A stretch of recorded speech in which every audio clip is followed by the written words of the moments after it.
Fish Club meeting. I hope we are all well today. So, who's in? Let's have a look. So yeah, today we're so obviously it's the usual club meeting that's been taken on the days this week. Sorry, not completely with it yet. I was going to be doing a live planting. I'd ordered some plants. They were supposed to come this morning. They were supposed to come this morning at 10, between 8:30 and 10:30 by Royal Mail. And this is the reason why I don't order fish online. Good day, the plug. I will, thanks for all the work you did last time, buddy. I forgot to mention it at the end. You were really, really, really, really good, mate. What's your name, buddy? Just so I'm not calling you plug. You are on as a mod, mate. I'm gonna see if I think I can upgrade you as a mod. Just bear with me, mate. So I've just unmodded you, but I'm pretty sure.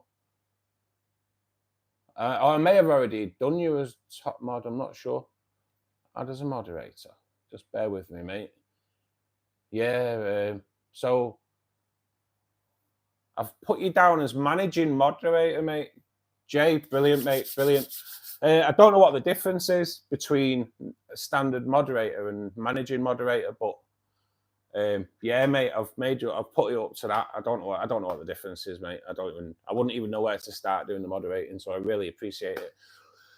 And obviously the other day, mate, absolutely brilliant. Good afternoon, Shari. How are you doing, buddy? Nice to see you back. So as I was saying, I was gonna so it was supposed to be a live planting because I've ordered some plants. I'd ordered a grass for the back of here, and I'd ordered some Altanonthera Rhinokai Mini for the CO2 tank. I ordered it from a really reputable company, and I use them all the time. And it was supposed to be delivered today between 8:30 and 10:30 by Royal Mail. And Royal Mail let me know at 10:05 that they'd been to my property and I wasn't here. The problem with that is I have been here. I've been here all day. This is something that happens all the time. It's a reason why I don't order live fish online. I want some red rainbow fish, desperately for red rainbow fish, but because they look a bit shabby when they're young, a lot of the shops around here don't get them. So it's really hard. So I'd have to order them online. Can't order them online because companies like Royal Mail, who are supposed to have delivered my plants today, tell me that when they attempted to deliver my plants today at 10 o'clock, I weren't here. I was here. I've checked the CCTV. There was somebody that wasn't here at 10 o'clock trying to deliver my parcel. And that is the postman that reckons he was here at 10 o'clock trying to deliver my parcel. No postman has been to my property today. So now I have live plants sat at the post office, can't get hold of him. He's not even left me a card. So if the Royal Mail, if anyone from the Royal Mail is listening, because I did tell him that I'd be doing a live stream today, and I did tell him that this was one of the parts of the live stream today. So Royal Mail, if you are saying that you've been to my property today, show me the card that you're supposed to leave to tell me that you've been to my property today. And I'll tell you now, you won't be able to because there isn't one, because you haven't been to my property today. You just binned it off. So thanks a lot, but you won't look good by the end of this stream. And that is the reason why I won't order live fish, because by the time the Royal Mail have got involved, they'd be dead. So there we go. And just to make a point, the Royal Mail, for anyone who doesn't really know who I'm on about, they're the ones that are always going on strike for more money. Maybe if you did your jobs properly, you wouldn't need to strike for more money because you'd probably get it automatically. Good afternoon, Ian. Thanks for joining us today. I hope you are well. Yeah, Jay, how's my week been? Yeah, it's been okay, mate, to be perfectly honest. I am on holiday this week, so managed to get some filming done for YouTube yesterday. That'll be released actually today at 3:15. So the latest video is going to be about how your rainbow fish benefit from a healthy, balanced diet. And it's quite a good one, but it's not just rainbow fish, you know, it's sailfish. And just like I say, I have to narrow it down to rainbow fish just for the YouTube algorithm. But yes, mate, doing good. No, Jay, Royal Mail's terrible at the moment. It's just, but it is poor around here. They were supposed to deliver something 2 weeks ago. I had to go and collect it. I'm going to try and go and collect it tomorrow morning, but I don't have a card because they've not left me a card. So all I've got is the app. So hopefully we can get it tomorrow.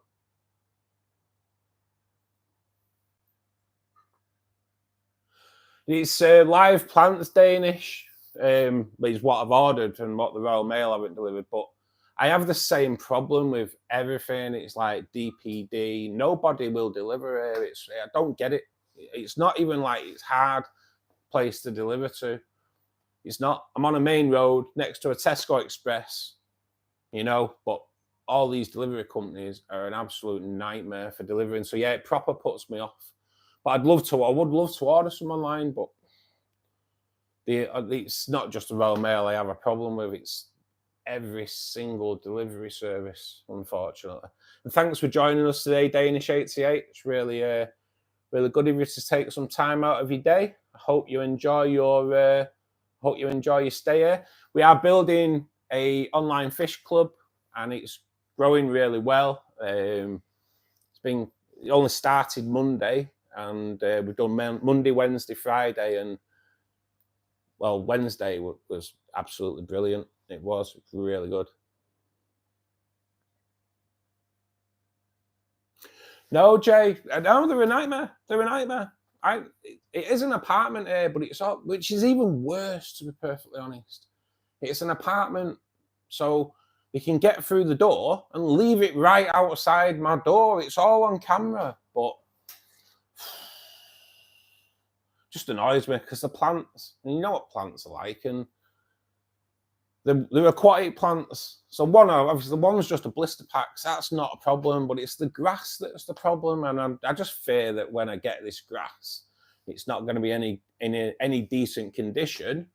And I know it won't be the company that I use to blame, because I order plants off them all the time and they're brilliant. And normally I have everything delivered to my mum's normally, because I'm working, but because I'm off, I thought, no, you know, I'll save myself the journey, and yeah, I shouldn't have bothered. I could have just had it delivered to my mum's this morning and gone and got it. It's just like really annoying. Yeah, mate, I tend to have quite a lot of stuff with DPD delivered. I order coffee online from a company that deliver. Everything I have delivered tends to go to mum and dad's, and DPD, they take photographs and everything to prove that it's delivered. That's because they've been stung so many times, mate, with people saying that stuff's not been delivered. And then like, I can understand that. The photograph thing's a good thing though. I know I've taken deliveries in here before for other people, and the delivery man wants to take a photograph of you holding the parcel, which I don't disagree with that either, because it gives you a face of someone who's actually taking it in. For them whose neighbours that say, "No, mate, I've not taken in new trainers. See me new trainers." Like on the advert, the what 3 words advert. Good afternoon, Daniel. Thank you for joining us today. I hope you're well. Mr. Blank, again, thanks for joining us, guys. We are trying to grow an online community, like fish club meeting. So yeah, we're hoping it's going to take off. It's been doing well. This is the 3rd meeting, and it's been going really well up to now. Is it possible to grow plants with CO2? I grow plants with CO2, mate. I do have a CO2 tank. but it's something I'm learning at the moment. My 2 main tanks are not CO2; they're just a low-tech tanks with good lighting, really. And yeah, mate, you can. Yeah, sorry, it's all right, Naveen, not a problem, buddy. You can, mate. Yeah, so that tank there is no CO2. Let me just try and move you around a little bit just to show you. That tank there is also no CO2. So you can do, mate. Yeah, you just got to go for the certain types of plants. It's all about. Luckily, these plant manufacturers, if that's the right term, they'll tell you easy, medium, and advanced. Really, if you're looking at medium and advanced, you're kind of looking at needing CO2 for the best performance. Advanced, definitely highlighting CO2. Medium, good lighting, and if you want them to do the job, then you need CO2. Easy ones, just lighting and nothing else, and just fertilizers.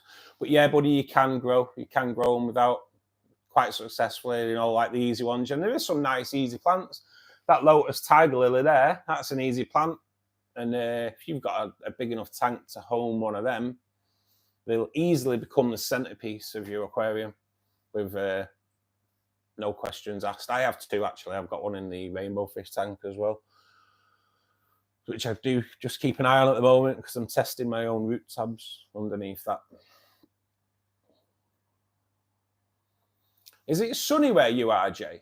To be honest, I don't even know. It might be sunny here. I've not been out. I've not been out because I've been waiting for my plants to be delivered by Royal Mail.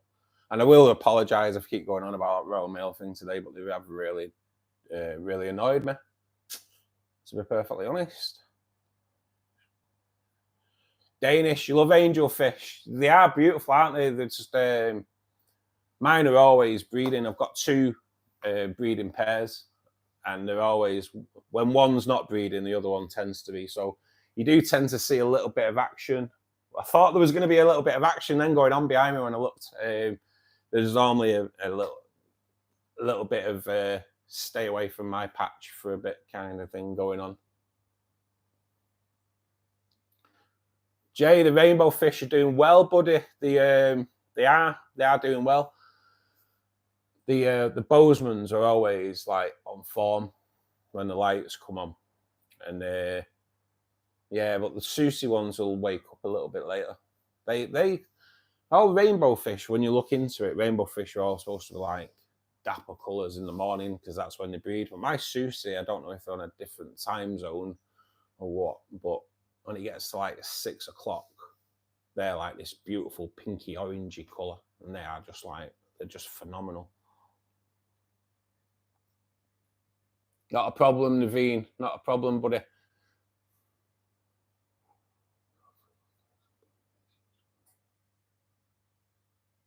Sure. Yeah, you see, I got the different version. I got the Fluval spec, and yeah, I upgraded the light.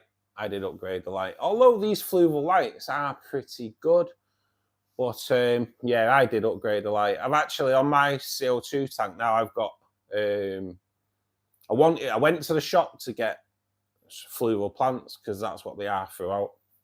But actually, on my CO2 tank, it's 2 Aqua Skies because the smallest.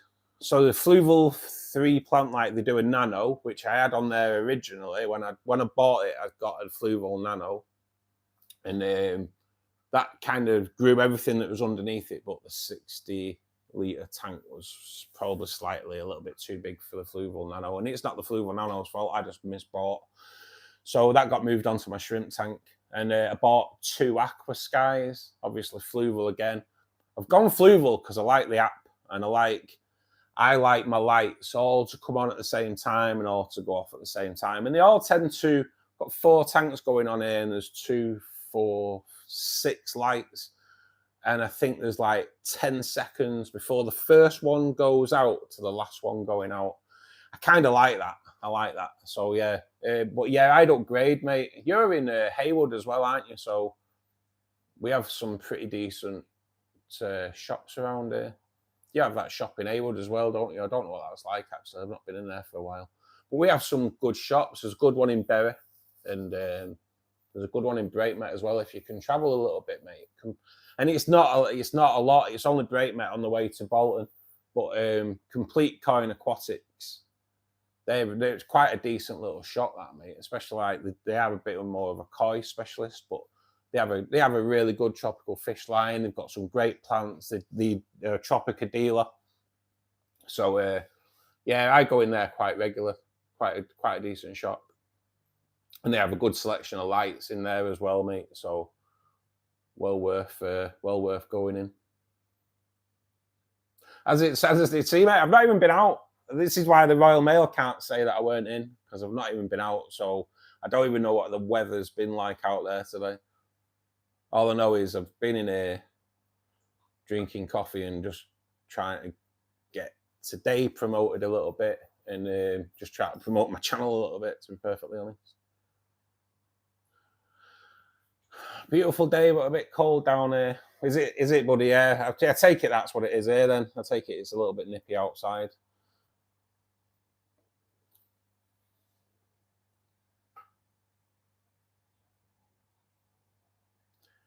Right, for you, thanks for joining us today, buddy. It's nice of you. You could drop in and say hello.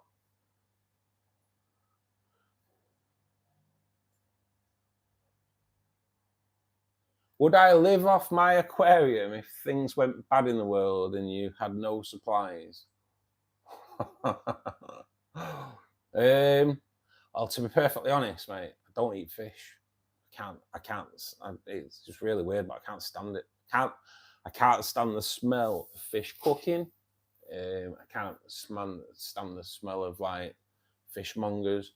So I live in Bury, which is on the outskirts of Manchester, and it's got quite a large fish market.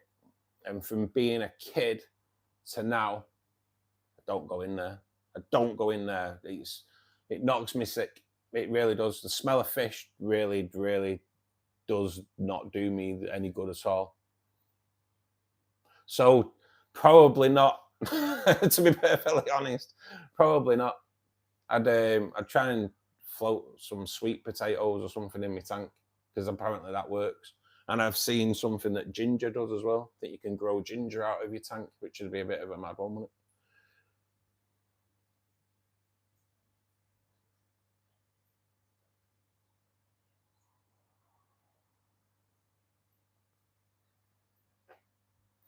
Is it not a bad place in Haywood, that shorty? No. I went in there a couple of years ago, and yeah, it seemed okay then.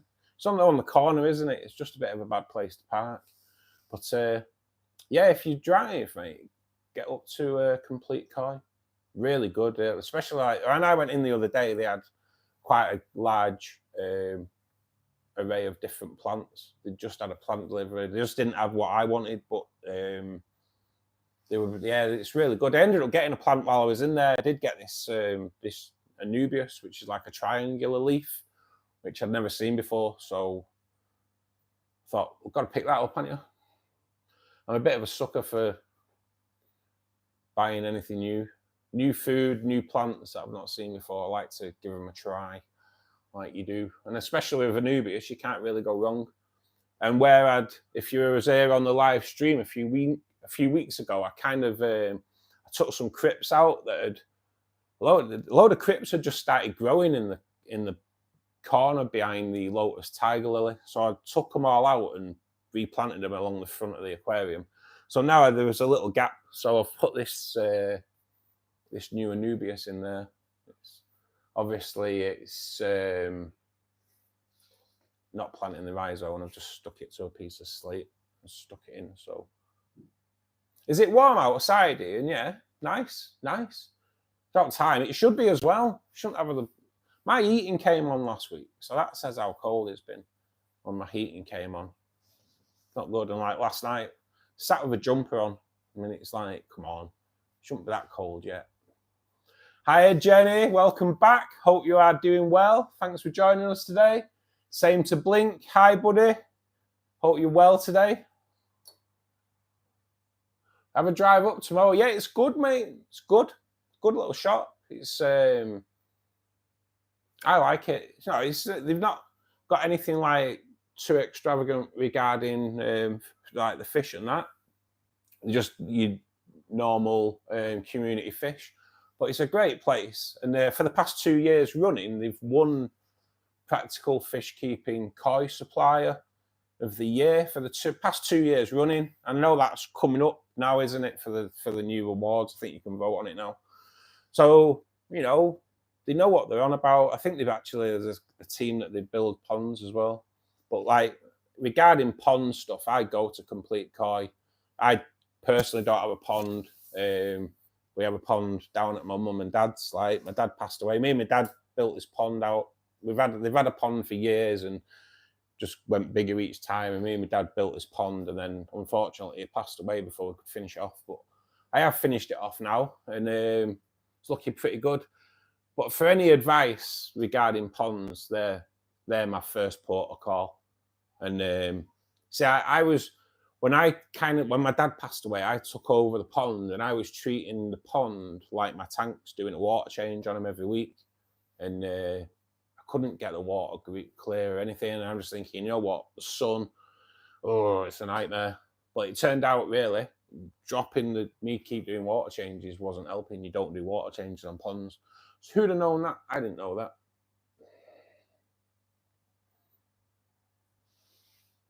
Yeah, so today, guys, unfortunately, we won't be doing any planting because the Royal Mail have let us down. Not a problem, Jay. You do the washing up, mate. I wish I'd have left mine for you now. I got my washing up done just before I came online.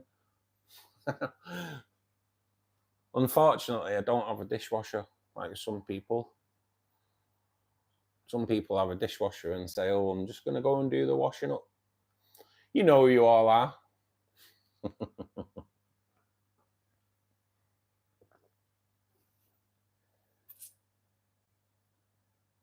So yeah, I do have a video coming out today at 3:15, and it's all about feeding your fish a balanced diet and the benefits of that.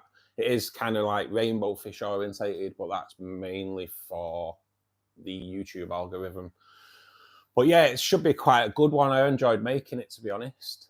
I like just, like I say, I've been in the hobby for years, but I do just like to research things because just to make sure that the way you're doing it is, you know, some people do things, don't they? And it's like, what? What are you doing like that? But if it works for you, it works. But yeah, it's quite a good one with the balanced diet thing. It's good video.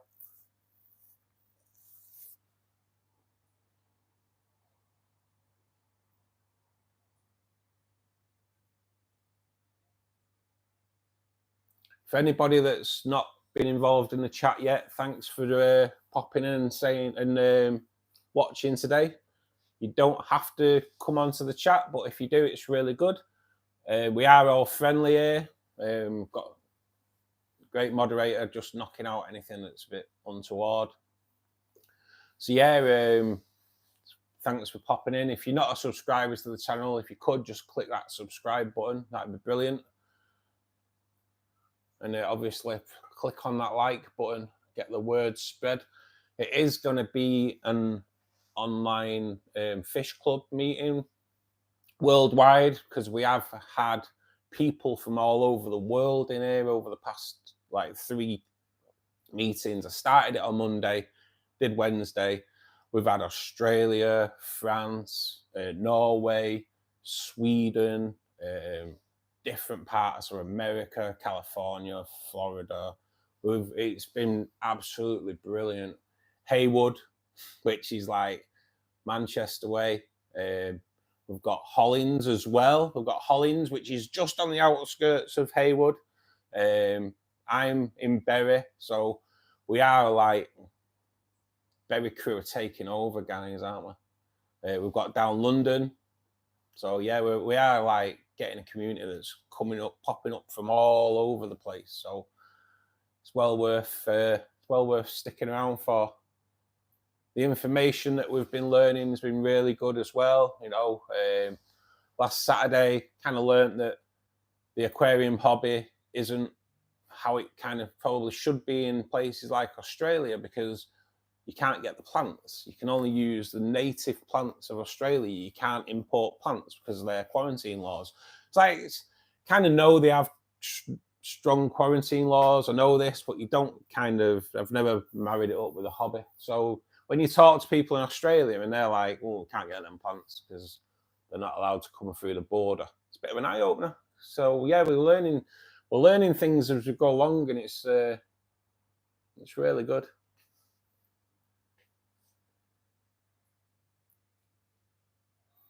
I am going to continue the meets, I think, as well.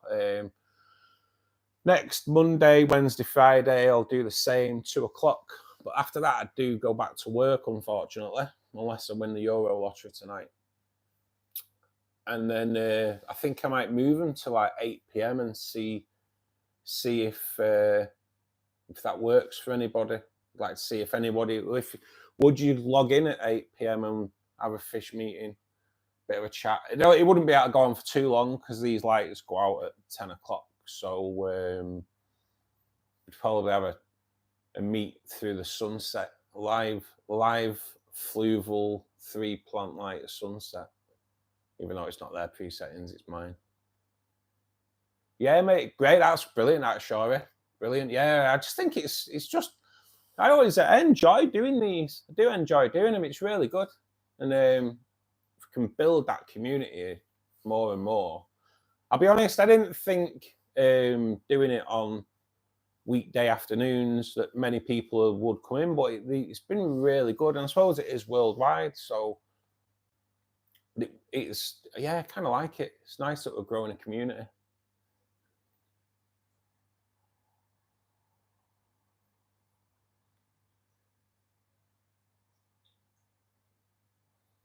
We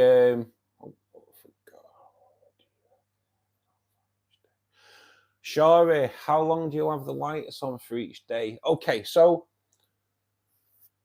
my lights come on at 12. It used to be earlier than that, actually. It did used to be earlier than that. Is it 12? No, actually, Shari, they come on at 11. My doorbell's going, and I know it is. It's my neighbour. She'll want letting in, but I'm not getting up. So my lights come on at 11, but they come on really low. So, and over the next hour, they just bear with me 1 second.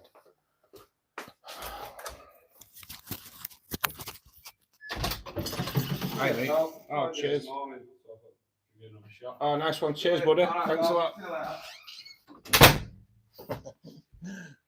Now, isn't that a mad one, eh? Isn't that a mad one? So, that I thought it was my neighbour asking to be let in because she's always doing it. And who was it? Royal Mail, because I caused a bit of a stink with him today. So we do have plants. So that's worked out well. He told me then that you probably actually heard, he told me then that he'd come this morning. He didn't. So me complaining to the Royal Mail this morning has worked. And I did say that I'd badmouth him. So you should have got here in the first place, Royal Mail. But originally, thanks for getting it here eventually. Pickle Rick, hi buddy. Thanks for joining us today. I know you've been in the chat before, so thanks for returning. It's oh, they're all right. Yeah. Sorry, mate. Yeah, to be honest with you, I had a look for that as well. I couldn't find it. So I have got. Oh, actually, not what I intentionally thought I'd ordered. So it's not as bad as I thought. I thought there was plants coming in like normal plants. But what we do have is three blister packs. So that's all good. Just have a look, see what we've got going on. So yeah, I ordered 2 packs of Sagittaria subulata, which I'll try and put that up there so you can see that. So I ordered 2 of those, which are like a grass, and I want to kind of get these along the front of here. They are an easy plant as well, so that should grow pretty well with it being an easy plant and it's low tech. And then the Rhinochi Mini, Alternanthera, Rhinochi Mini, and that's going to go into the CO2 tank. So we'll get them planted in a little bit. I kind of wanted to get them all ready to plant before I came online, but I can't believe they've delivered them. I have kind of I took 2X and proper slated them for it as well. So happy days. Plants are here, so that's good. We'll get some planting going on later on.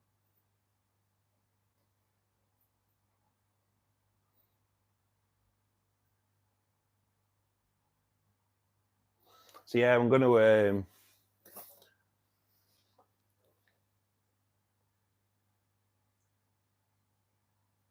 yeah, I think I kind of know what you're getting at there, Pickle Rick. I realised what I'd done when I did it.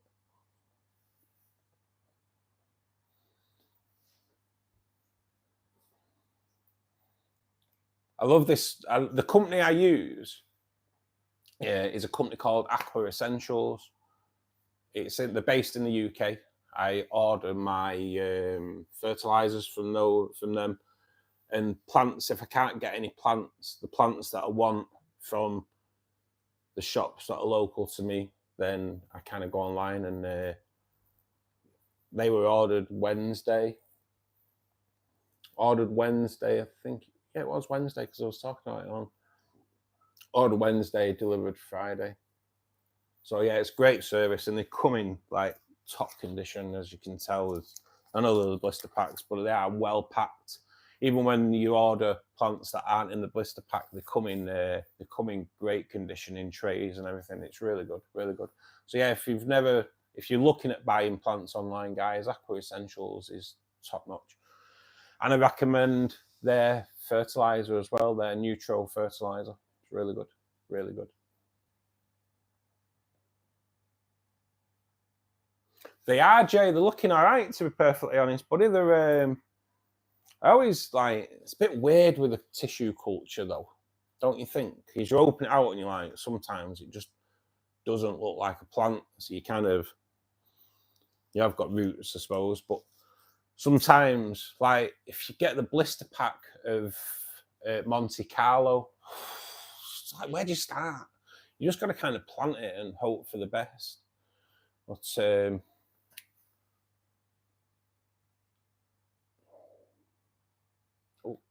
on there? Sure, I would love sponsorship deal, mate. I know they come with time, mate. They do grow. They come with time. I have just been kind of semi-monetized for the super thanks and things like that, which is super thanks is just like a donation system, I suppose, really. Because obviously everything you do is free, and I've invested quite a lot of my own money into this with different things. When I started it, I was just filming videos on my phone and launching them. Then I upgraded my cam to a different camera. So now I don't use the phone for that. I know I'm using the phone for the live. That's just because I did buy a GoPro, but GoPro's just the picture quality on them is perfect, but they overheat really quick. So I wouldn't be able to do a live stream on a GoPro. I've bought laptop so I can do the editing. I bought Adobe Premiere Pro for all the editing. So I've put quite a bit of money into this. So it would be nice to get a sponsorship deal, mate. But you just got to kind of live in hope that someone wants to sponsor your channel. Wayne Abel, thanks for joining us today, mate. Finally caught alive. Yes, mate. It's going to be a regular meet on Wednesdays. Next week it'll be Monday, Wednesday, Friday from 2 p.m. and then after that we'll move to 8 p.m. It'll just be a couple of hours Monday, Wednesday, Friday nights. Hopefully, anyway. Hopefully, depending on, obviously, it'll all depend on how my day's gone. But I'm hoping that I can do a live stream 3 nights a week and grow this community because it's been really, really good. So yeah, I'm glad you've come in today, buddy. Hopefully you stick around. For anybody that's not a member of the channel, if you can click the subscribe button, that'd be great. And the dink on that like button. It just helps the channel grow.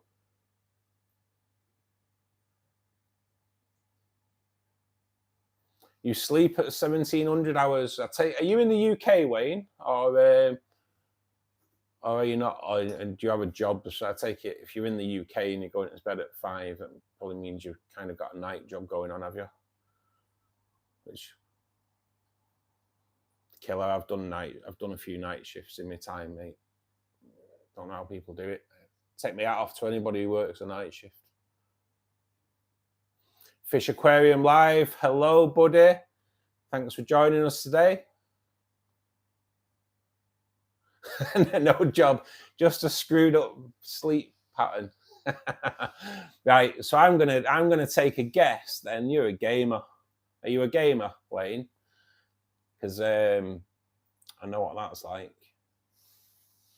So here's one. Years ago when gaming kind of first started, so the first PlayStation and like, well, around that time when they brought Sonic the Hedgehog out, I was playing Sonic the Hedgehog because that was like, at the time, that was like crack. It was so addictive, Sonic the Hedgehog, the first one. And I looked at the clock and it was like, wow, no way, it's 4 o'clock in the morning.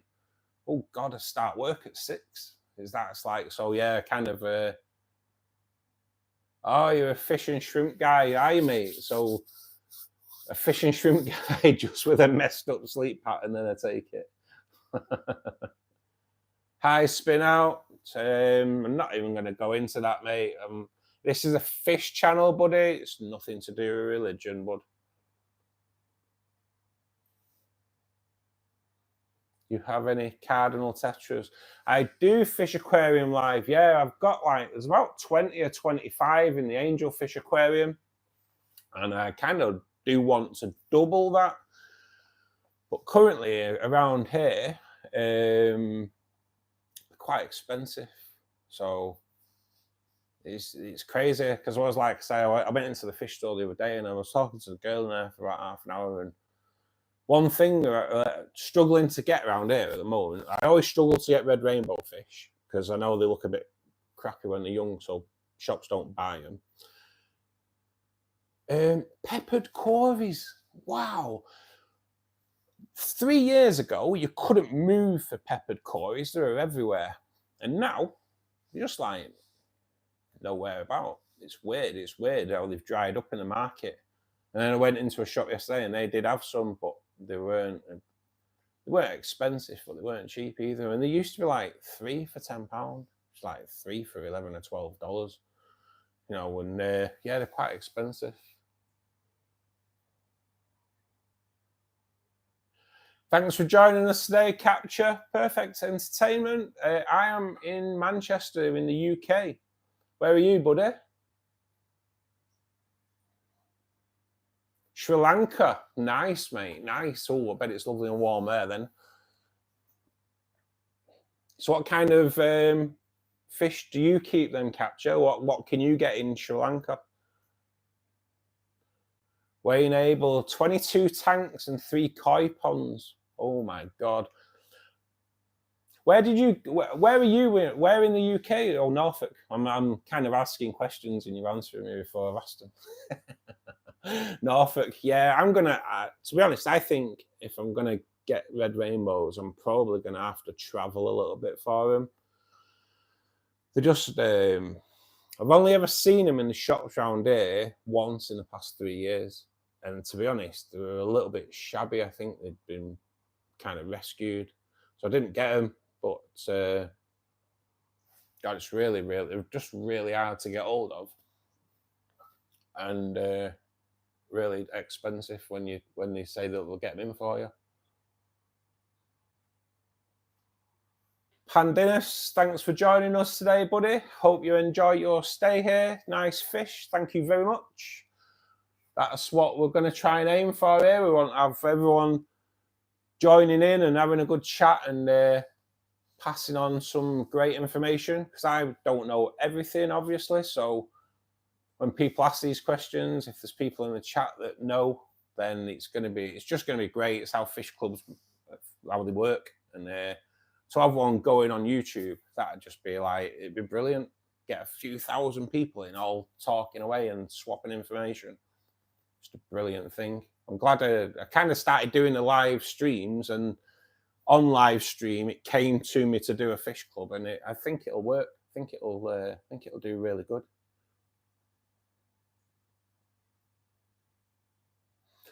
Yeah,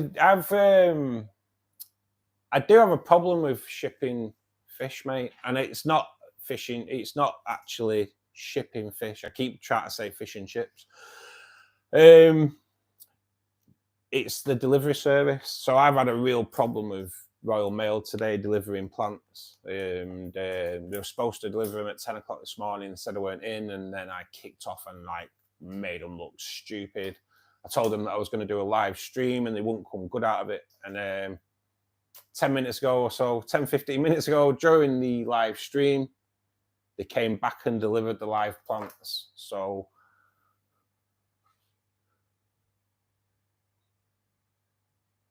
but yeah, regarding fish, I'm just a bit dubious getting them delivered there because of the delivery service is poor, you know. So yeah, it worries me. I'd rather travel and make sure that I get them back. 90 types of boost. I do like boost, mate, to be perfectly honest. I've got a beautiful clump of it growing in the CO2 tank, to the point now where I've started trimming it off. And so in the rainbow fish tank, I have a big clump of Anubias, and I'm kind of like putting boost in there now. So in the Anubias, I kind of grow Brazilian hornwort through it, so you get like a breakup of the dark green Anubias with a lighter green. And now I'm putting some boost in there as well, so you're getting that purpley effect in there as well. So when that takes, it all starts growing in it. I think it'll look pretty cool. Cheers for that, Jay. We had someone there that was trying to push the Bible on us in a fish club. Not into that, I'm afraid. The Freedom or Die, thank you for joining us today. The big pink leaf plant there is a lotus tiger lily. It's easy plant to care for. If you train it, they grow bushy like that, or you can have them where they grow the lilies onto the top, on the surface. Or if you have two bulbs, you can do both, I suppose.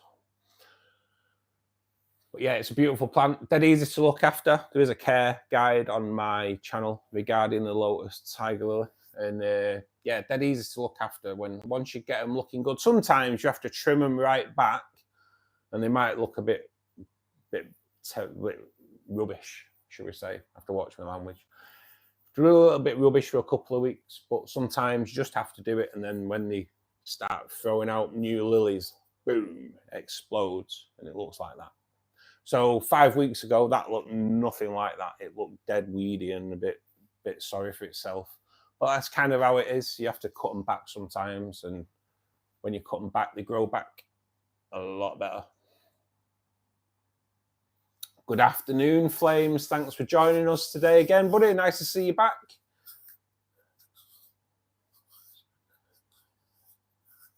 No problem, mate. You just come when you can, mate. The time's going to be the same next week, but then we're going to move to 8 p.m. in Monday, Wednesday, Friday, 8 p.m. in the UK.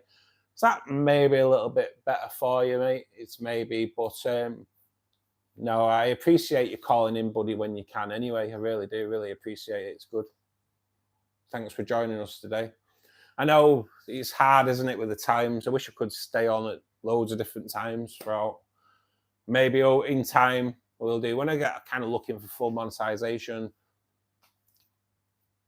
and then who knows if I break that barrier, who knows where we'll get to. But I do like these lives. I really enjoy talking to you guys.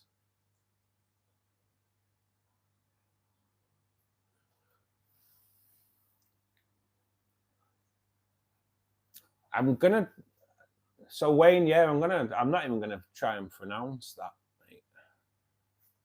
Hypersubius on Fleabay. Yeah, welcome back, Jay. Hopefully the sound's a bit better today as well, guys, because I did play it back, and I have unplugged my router this morning, so hopefully the sound is better today, because it wasn't great on Wednesday, did it? It went really poor. And all I can put it down to is the router, because I've upgraded the mics. The first live stream we did, the sound was terrible, but I upgraded the mics and it's been right since. So I can only put it down to the router needing unplugging, because it's the first time I've not unplugged it. So hopefully the sound will stick with us today.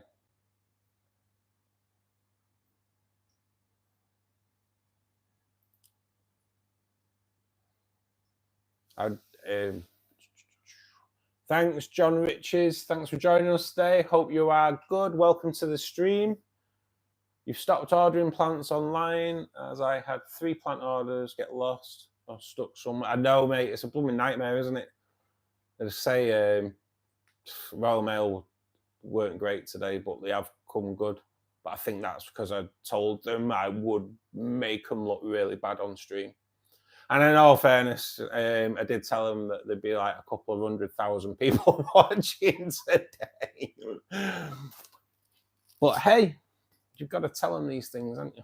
They're not going to know, are they? There could be a couple of 100,000 people watching later on. Who knows? It's Friday. But yeah, it's tricky. That's why I won't order fish. Plants are a bit of a, but yeah, it's one of them, innit? I'd rather travel to get the fish, I think. You only use 2 suppliers for fish, Wayne, yeah. Like I say, it's not the suppliers I have a problem with, it's the delivery services around here.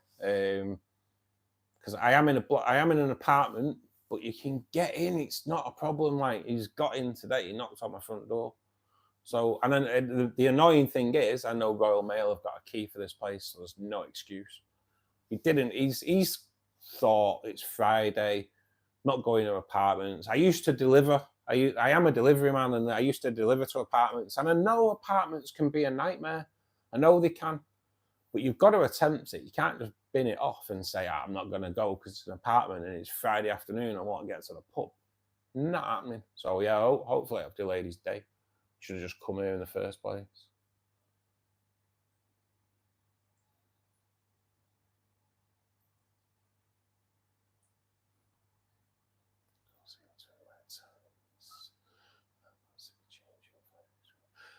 So I do have CO2 in one of my tanks, Wayne, and I bought the biggest fire extinguisher, and it's been running for 18 months. I did redo it about 6-8 weeks ago, and I've never had to change it because it's only a 60-litre tank. When I bought that canister, though, it was 30 quid for the fire extinguisher, and now I've priced it up on eBay, and not on eBay, on Amazon, and it's like 60 quid now.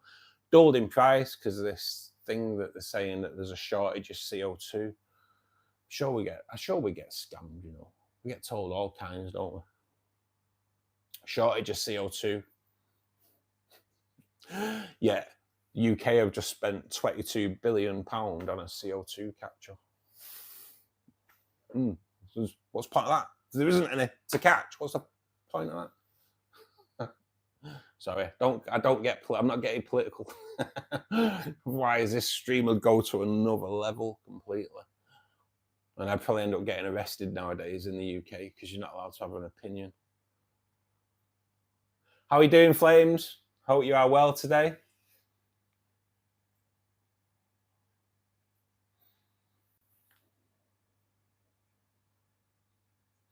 Yeah, to be honest, Freedom, I've got coffee folio in there somewhere as well. As that's the one with like a crinkle leaf a little bit, isn't it? I think, if I remember rightly. There's quite a few different types of Anubias in there. I think there's like 3 or 4 different types of Anubias. But I went to my local fish store the other day and I went in there for Rhinokai Mini, which I ended up obviously buying online. But they did have this like triangular leaf. It's like kind of like that, if you will. Look at that. That's probably a bad. So I'll get ratted out for doing some kind of crazy sign.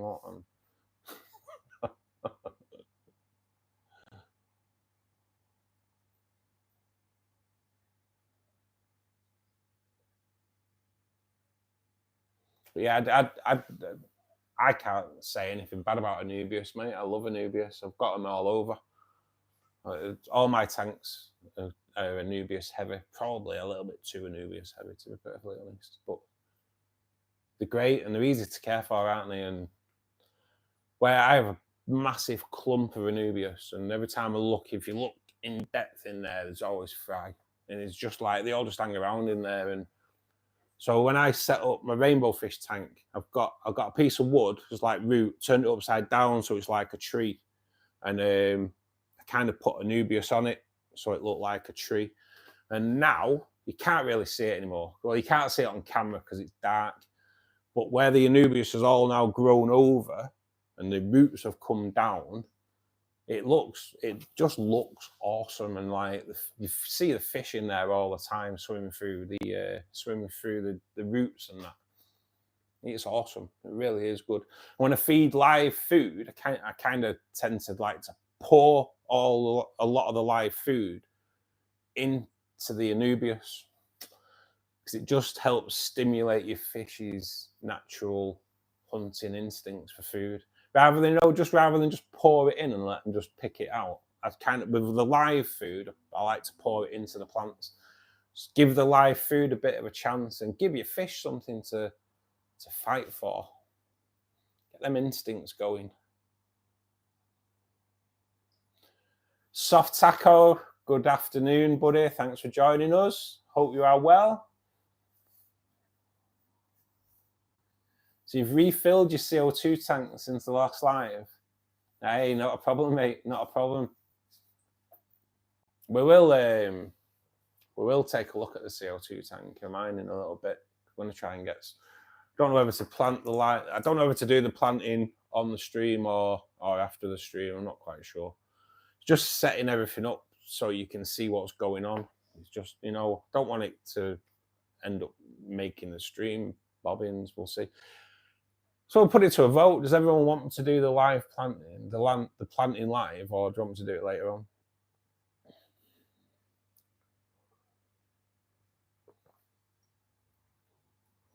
Good. I'm glad the sound's better today. Hopefully it stays like this as well, guys. Like I say, it went really poor the other day.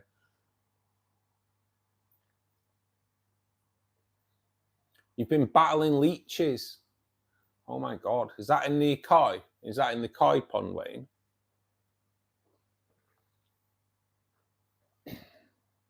We got a few like these little leeches last year in our koi pond on the waterfall. It was really weird.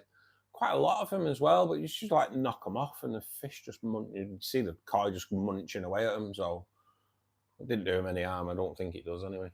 Well, it didn't do them any harm. The koi are all doing well at my mum's. I know, John, it did. It worked. They thought I was just going to badmouth him to a few 100,000 people. And yeah, it got him here.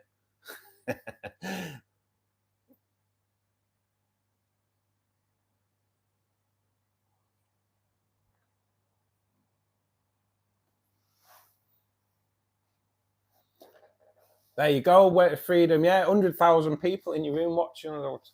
I wish there was. I wish there was 100,000 people watching us right now. That'd be awesome. That's what we want to get to, though. It's not beyond reach, I don't think. Plus, Royal Mail, I don't for 1 minute think that they're going to go and check out my live stream because I didn't tell them who I was. So I do it quite a lot. I do it with the council as well when they don't empty the bin. I just say, no problem. I'm just going to do a stream on YouTube about it. So, what's your name again? I'll make sure you get a mention. And lo and behold, within a couple of hours, bin men are here emptying the bins. It's a nightmare where I live. The bin men won't come. Delivery men won't come. You'd think it was like dead rough. It's weird. Really weird. You never see. There's no trouble around here or anything. It's a decent area. I know, Wayne. It would have. I just wanted them. I just wanted them, mate. Because it's kind of like if you stay in waiting for a delivery and then they tell you that they've been and you weren't in, kind of winds me up.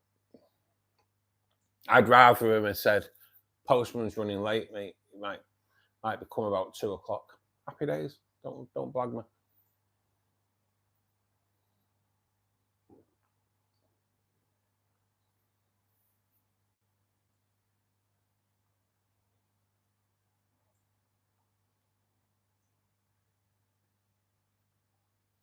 I know, Wayne. This is it, isn't it? And to be honest, they said that there's a shortage of CO2 when they were saying that. I bought a CO2 fire extinguisher for £30, and then you go and try and buy bottled carbonated water from the supermarkets that they used to sell for £3 for £1. Now you're looking at 75 pence each for one. So it's just, oh, well, tell them there's no CO2, then we can charge the world for it. I don't really know how long they're going to keep trying to scam us until everyone says, like, enough's enough now. You know what I mean? It's because I can see that point coming. I really can. With everything, not just CO2 either. I think the whole world are getting sick of being blagged because social media shows the world that you're being blagged most of the time.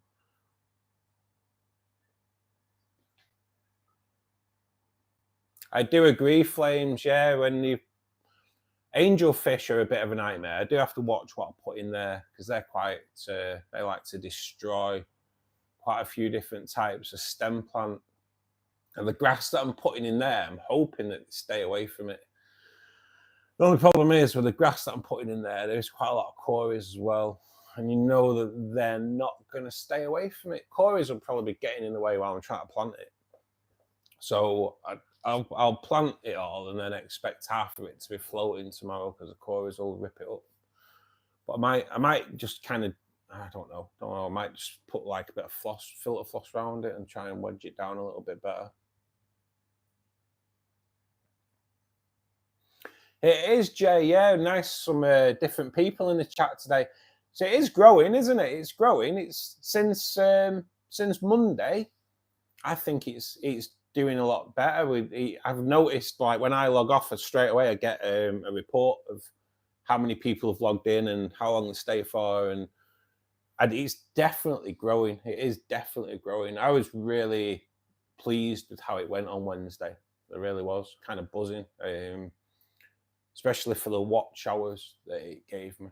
I was kind of like over the moon with the watch hours.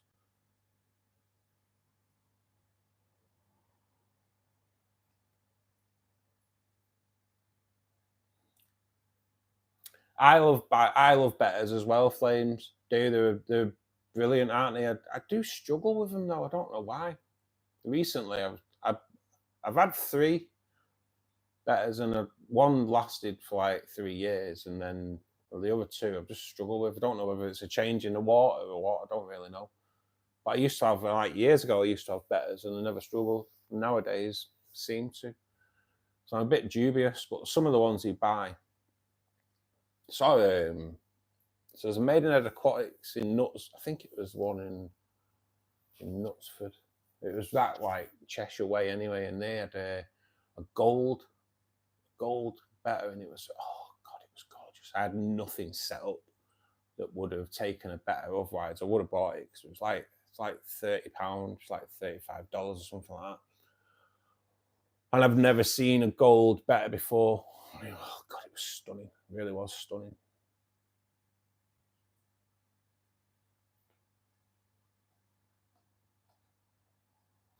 Oh, so you got, Wayne, did you get leeches from your live food? Ooh, that's, was that through the bloodworm, was it, mate? Or what? I've never heard that. I know a lot of people kind of like drain the frozen live food and all that. I've never heard of getting leeches. And I take it, is that like live food that you've bought from like reputable stores as well?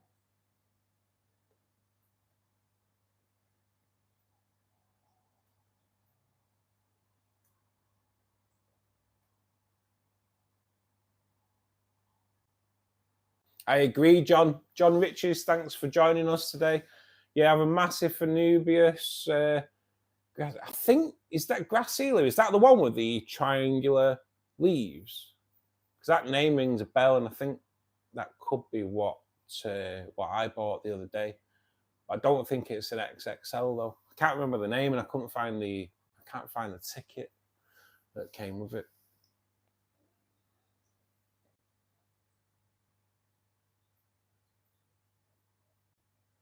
On the stream, Shari, yeah, I will do then, mate. We'll do some planting in a bit. It's just a case of trying to move the camera around a little bit so you can see what I'm doing.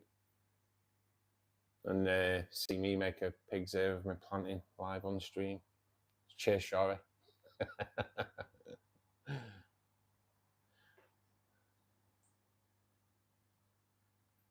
How big's your tank, Soft Taco, for you to go through the CO2? I take it you've got quite a big system going on there, because I have this 60 litre in it, and it, like I say, the CO2's been pumping in there for like 18 months now, and I don't think it's anywhere near empty. But there is a company around here that refill CO2, or refill fire extinguishers. So it'll be interesting to see what's cheaper, a refill of the one I've got now, or just buying a new one. That'll be interesting to see, really. Because I can buy a new one on Amazon for like £60. As I have done again, I've let my coffee go cold. So I do this every live stream, guys. I love coffee. I love hot coffee, and I love iced coffee. But coffee that's gone cold is not the same, is it?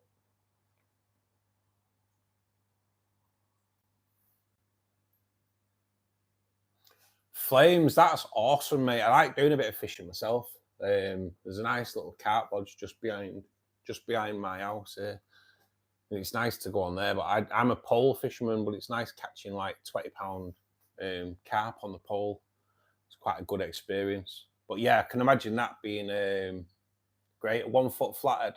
I take it they fight as well, do the flames?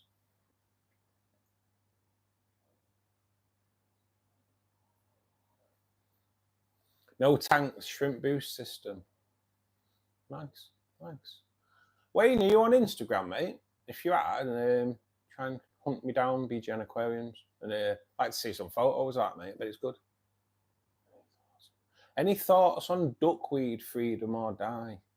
Yeah, don't put it in your tank unless you never want to get rid of it. That's the only thing I can think of, really. If you put one piece in your aquarium, expect to live with it for the rest of your life.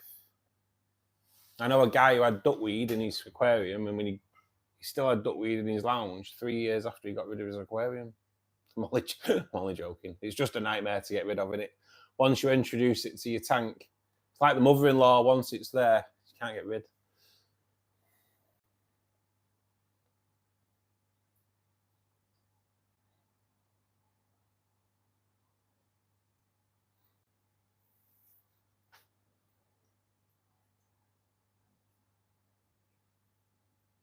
Not a problem, Jay. I take it you've probably... I'm falling behind on the chat a little bit here today. You go and get the kids, mate. You take care.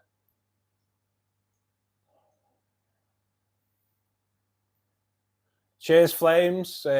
Speak to you soon. You go and get a rest, buddy. I hope you enjoy the rest of your day. And we will be back on tomorrow afternoon, mate, from 2:30. So hopefully you can pop in and say hello. You take care, buddy.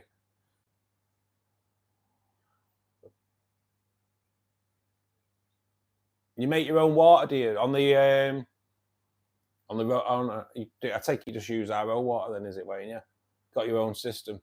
Something I've never seen that. I'd like to see an RO system because it's something I don't even know where to start. I'm quite lucky around here though because our water here is like 6.8 pH, 0 KH, 0 GH. So it's basically like where you just start. It's proper soft, my water around here.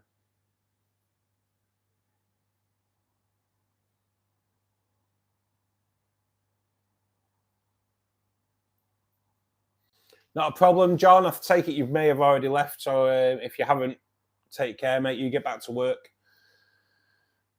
Thanks for joining us. And we'll see you in the next one, hopefully, too.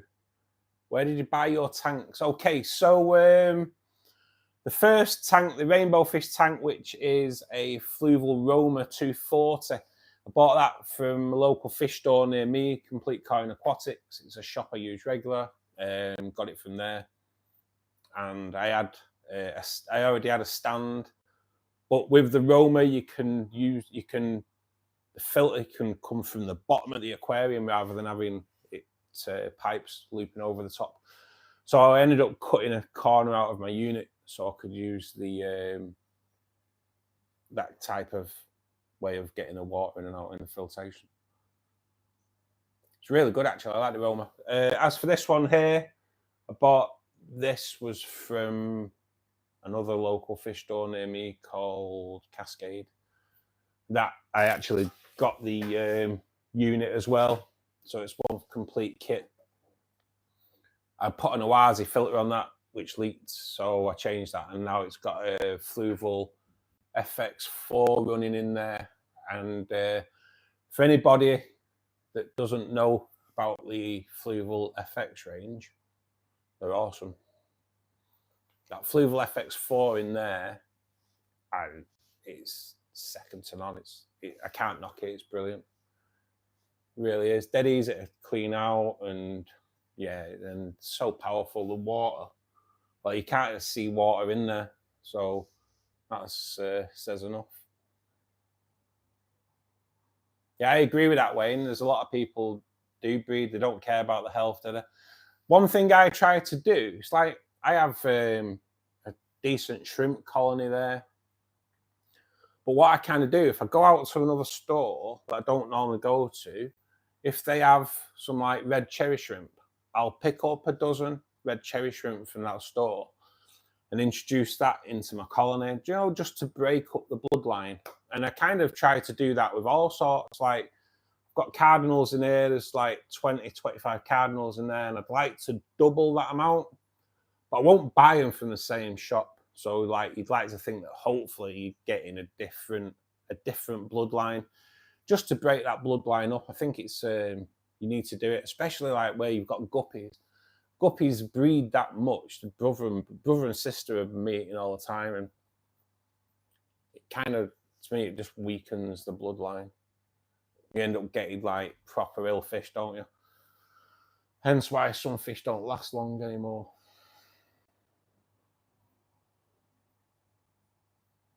Pets with Razza, thanks for joining us today, buddy. Hope you are well. Molly, fish care tips. I may have missed out on a conversation that's going on there, so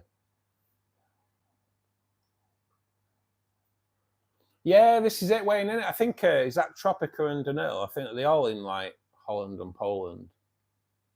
I know it's somewhere I'd like to go and have a look in time. You know, I've seen Fish Shop Matt and MD. I think they did a tour over to, is it Danilo or Tropica? Mate, one of them anyway. That'd be a great tour around to see how they do actually cultivate all these plants, and that'd be awesome. And I'd like to have a word with Tropica. A few years ago, Tropica did an April Fool's joke, which is great, and it was great. It was they produced a blue leaf Anubias, and they'd shown you pictures of it, and it wasn't completely blue, and it kind of looked real. The problem is I didn't see that on April the 1st. I saw it round about like December that year. And I was like, oh my God, they're bringing up blue Anubias. That'd be awesome. Because it wasn't like blue. Google it. Google blue Anubias and then go to images and you'll see the image. And you'll see why it was like, it's really believable. I don't know how they've done it. But yeah, I didn't get that. I didn't see that on the 1st of April. So it never registered with me that it was. I'm going in fish shops, me saying, "Can you reckon you can get all of that blue Anubias? Has it not come out yet?" Turns out it was an April Fool, but I fell for it in December. So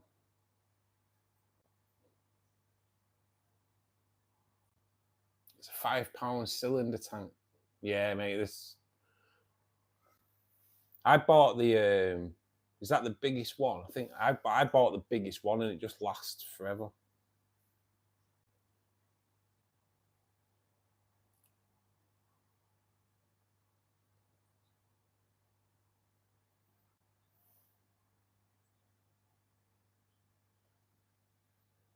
Yeah, Wayne. Yeah, you do that, buddy. You do that. Duckweed's easier compared to leeches. I can imagine. Yeah. That's that's not good, is it?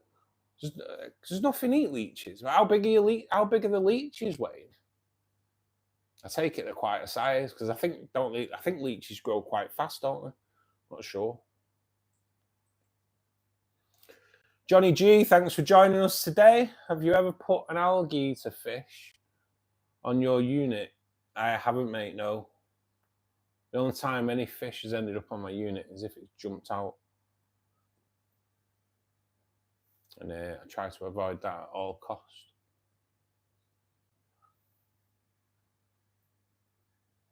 Oh, Ian, you missed 10 minutes because your neighbours next door came out for. The little sods, aren't they? But that's all good. I hope you gave him some biscuits anyway. I hope you got a kiss off him for them biscuits. I love dogs. I love dogs. You know what? I love dogs, and I was like never really bothered about cats. Something that I was never really bothered about. And then 17 years ago, a cat moved in here. The cat moved in here. I didn't take a cat on. Cat moved in here. He weighed 2 pounds in weight. You could count his ribs. Whoever had him before had shaved his whiskers off. And he lived in here for the next 17 years. And now I still love my dogs. But I'm a cat person as well. He proper grew on my heart, that little sod. And unfortunately, he did pass away a few months ago. But he was a little darling. Brought many, many years of fun. And he was so lovable. He was awesome. But yeah, so you did get a kiss. That's good to know. You can't be giving these dogs biscuits without getting a kiss back.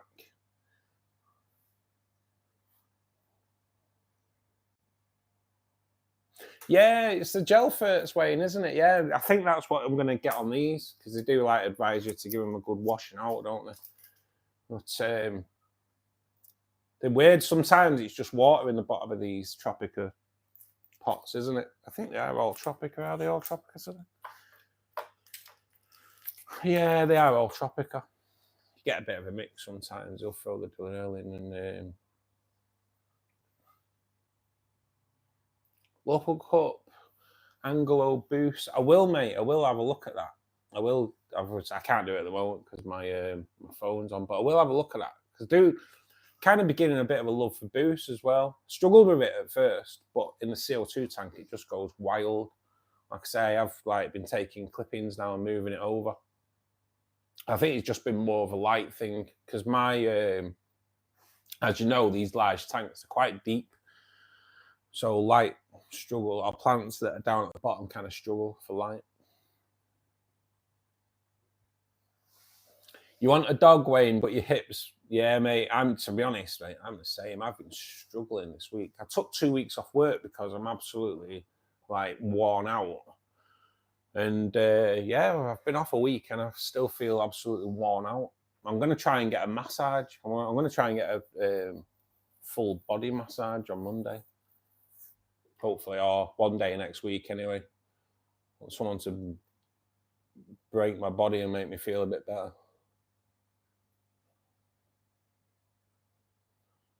No, mate, this is the thing, isn't it? It's with dogs. I agree. Like when I was growing up, I wanted a dog. I think I actually ran away from home. I said I was going to run away from home because I wanted a dog. And my parents were always like, it's not fair. We're all at work. You're at school. It's not fair being in the house on their own. As a kid, you don't see it, do you? You're just like, no, it'll be all right. It's a dog. He'll just sleep. But yeah, now as you get older, you kind of grow up and see it, don't you? And I'm the same. The cat I had in here, he ended up being a house cat because I just didn't let him out. But he had loads to do here, and I have a kind of camera in here so I could keep an eye on him, and he'd just wander about. And to be honest, I've got like quite a few pictures of him just watching the fish, and he'd just sit there. He never bothered with any of the tanks at all. He'd just sit there and watch the shrimp tanks. And he'd spend hours watching the shrimp tanks. It was proper mad. Oh, he was a little darling, he was.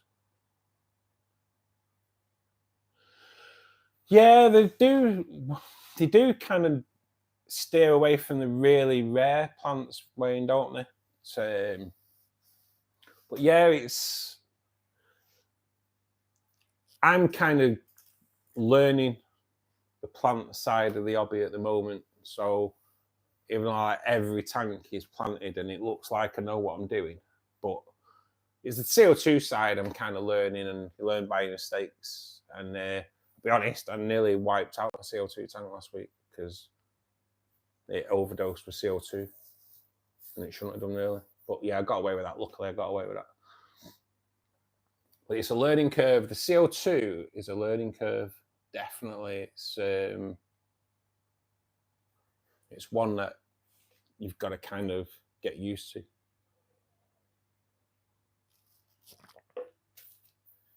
Right, I'm going to have a look at these plants.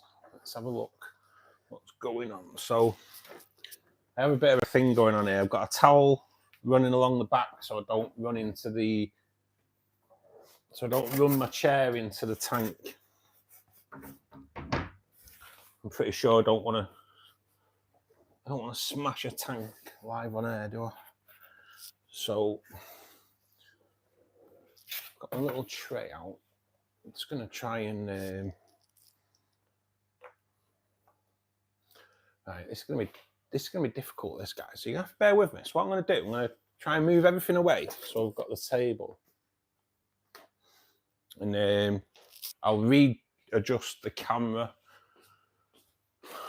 so I can sort these blister packs out and you can see what I'm doing. I kind of wanted to have this part of it done before the stream started, but couldn't.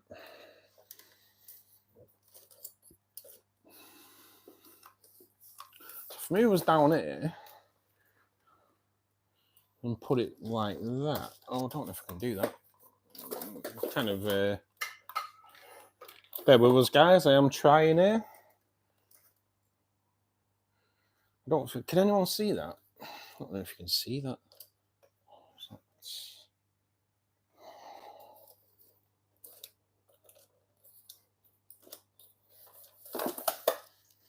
Okay, so I've put us there.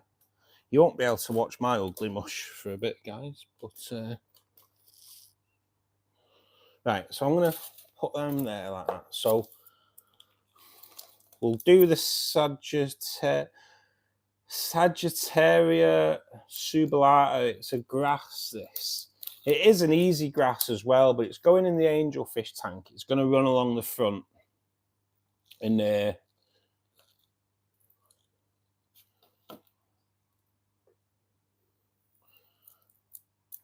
so it is, like I say, it's an easy plant. The thing is with the angelfish tank, it only has one light running. So with it being deep, the light doesn't get to the front of the aquarium that great.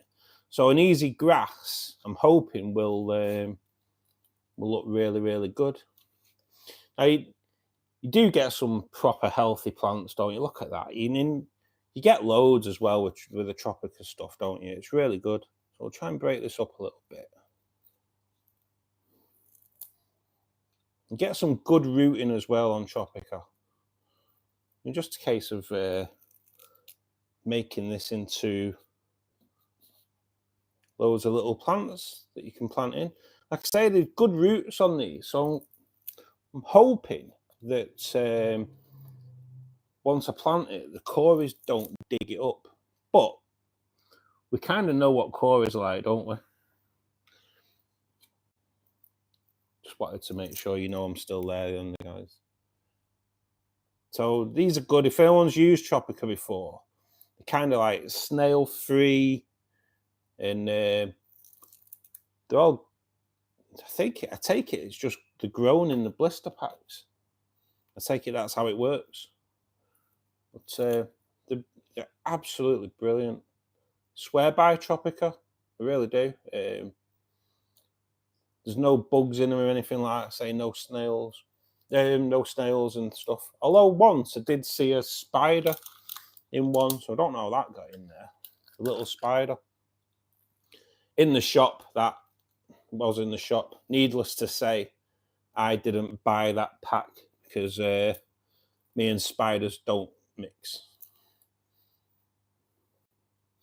So hopefully we can still see what I'm doing here. Sorry I'm not on camera at the moment, guys, but like I say, I wanted to kind of get this done. Wanted to get it done before. But, so we'll get all these broke off. There's actually I probably would have got away with just ordering one pack of these instead of the two, because I kind of forget just how much you actually get with the Tropica blister packs. And so, in all fairness, I didn't realize that it was a Tropica blister pack I'd ordered. But I'm not arguing; it's really good. So I broke that down into, what is it, 14 plants there, and that could have gone a lot more. That's like 14 plants that could have easily doubled that.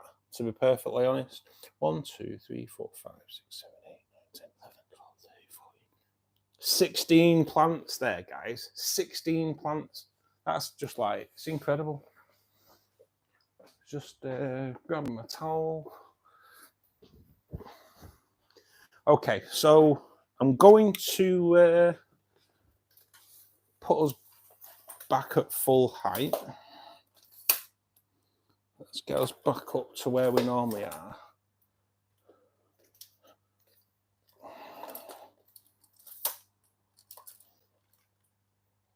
Okay, so we're back to, whoa. Okay, guys, so we're back to our usual height. Let's move everything out of the way. And we'll have to just like kind of reset up a little bit in a minute. So with the glass lid, I do have to put a towel.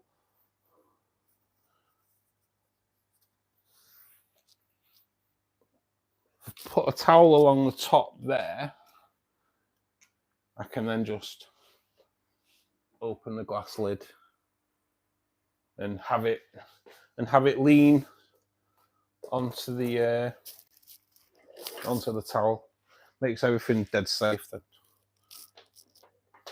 Obviously it's a glass lid, so you've got to be really careful.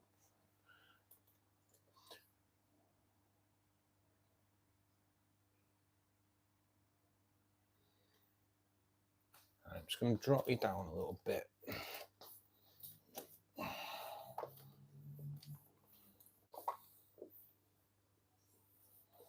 Okay, so if I keep it there like that for now, guys, while I do the planting, I think what we'll do, we'll start.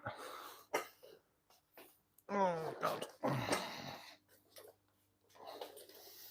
It's hard to see what. Okay, so if I put it like that for now, I've got quite a few plants to put in there.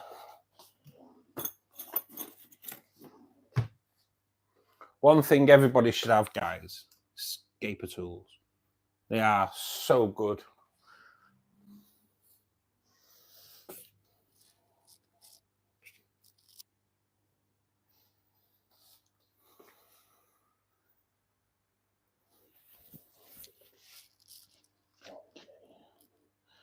So yeah, I'm just going to kind of dab these grasses in. Hopefully get them in there. And hopefully the cories, which have already started bloody getting in the way already.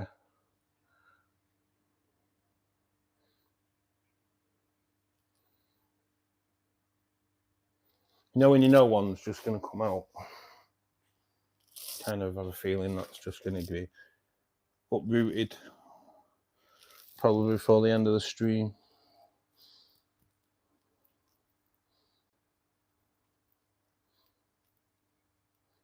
But aren't fish nosy? It's incredible, isn't it? I'm just how nosy fish are. I'm not scared at all. Can you see what I'm doing there, guys? Just move it back a little bit. That's probably a bit better, isn't it?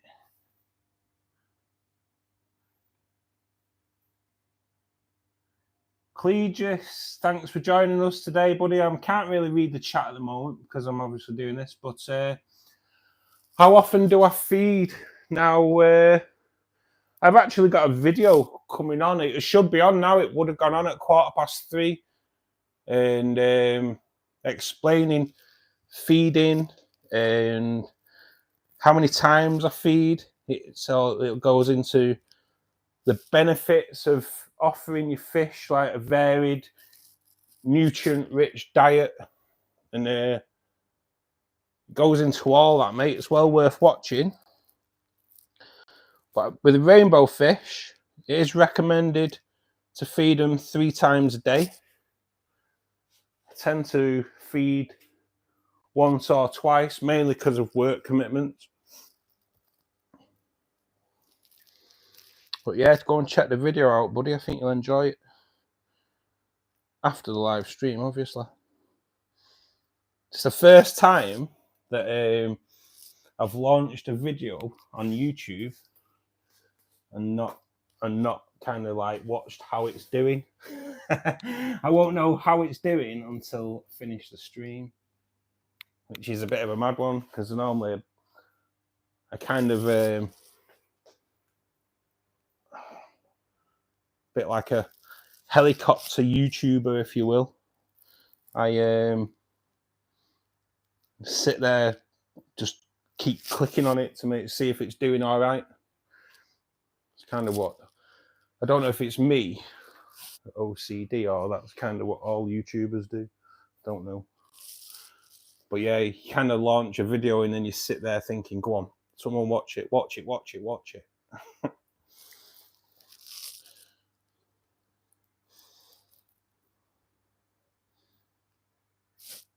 We're still on camera, aren't we? So I will get back to everyone on the chat pretty soon, guys. It's just I can't read the chat at the moment with the phone being so near to the tank. But we'll get this in, and we'll get set back up. We'll pull that out. A little bit of a plant weight for when I feed broccoli and all kinds of different greens.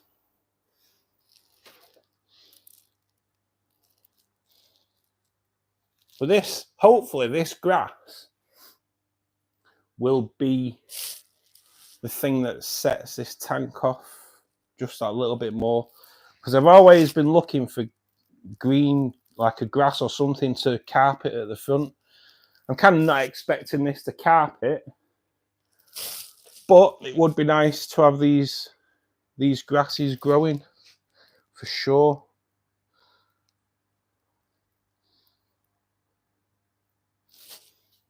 I tried, when I first set this tank up, I tried to grow it with Monte Carlo as an epiphyte, because they say you can, but I think if you want Monte Carlo to grow as an epiphyte, you definitely need strong lighting and plenty of CO2, because it just didn't do it for me. But then again, I've tried Monte Carlo in my CO2 tank, and it doesn't really do that well for me, Monte Carlo. It might just be the water, I'm not sure. So, I kind of love Monte Carlo. Like I say, it's just something I proper struggle with.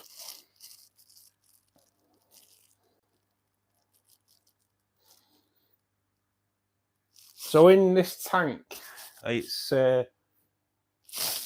kind of a fineish gravel, and it does have Tropica soil.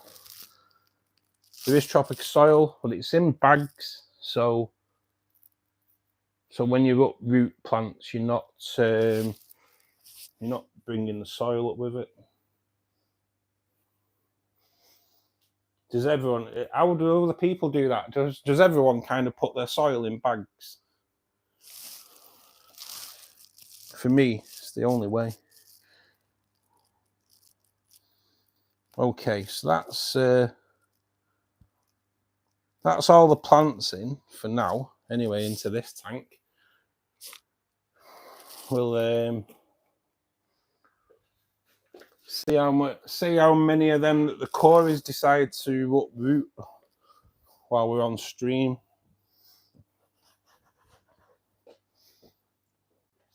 We'll just give you a quick, just bear with us, just wipe the glass.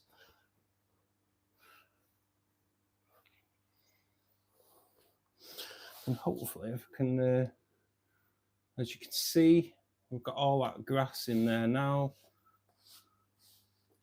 And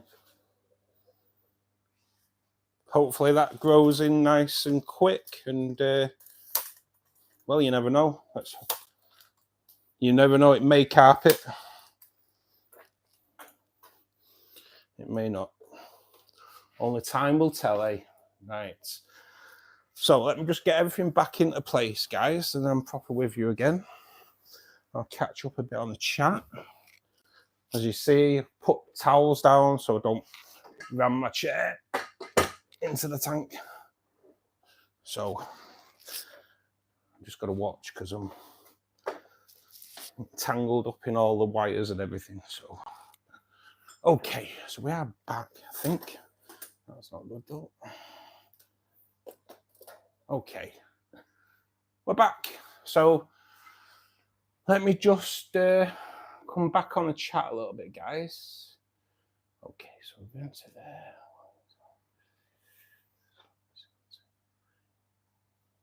That's right, mate. It is. If you stop CO2 in a CO2 tank, especially if you've got the advanced plants and medium, they will die off. When I broke down my CO2 tank to rebuild it, I moved. I can't think what the name of the plant is. It's something Vietnam, and it's a bit like a sea urchin kind of thing. And I took it out, and it was thriving. And I put it in my rainbow tank, and within 2 months, it had just it just died off. So yeah, that you can't even trick them. Once they're fully grown, they still need CO2, otherwise they soon deteriorate.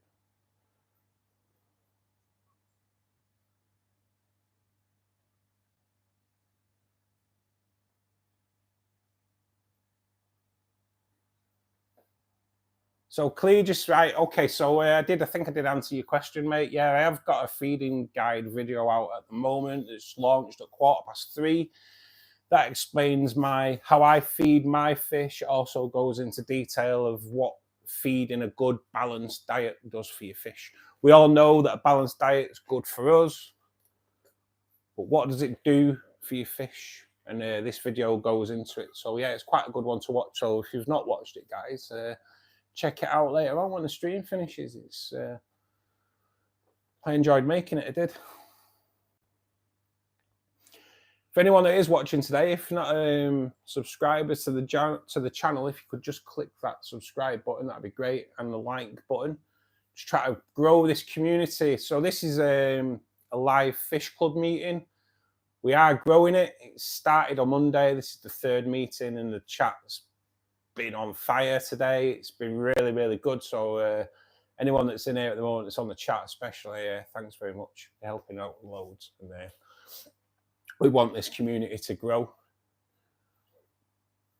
I know Wayne's been absolutely fantastic today, having a real good chat. So it's nice when you get people that know what they're on about, because obviously I know quite a bit. I've been in the hobby for years, but I don't know everything. So it's good when other people come in, you know. So I'm here to kind of educate and to be educated, because there's always something going on in this hobby that you don't know about. So, you know, it's good.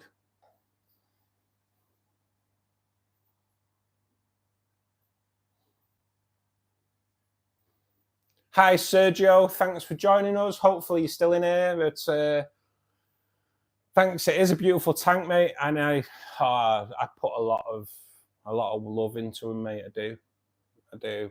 Half the time I don't even watch TV. It just watching the tanks. That build, like, I really enjoyed doing that build. I enjoyed building the rainbow tank, but that's just mainly planted. Where the angel tank was really my first proper aquascape, and to be honest, I should have recorded it for YouTube, but it would never have been at the quality that MD does his videos. But the tank itself was awesome.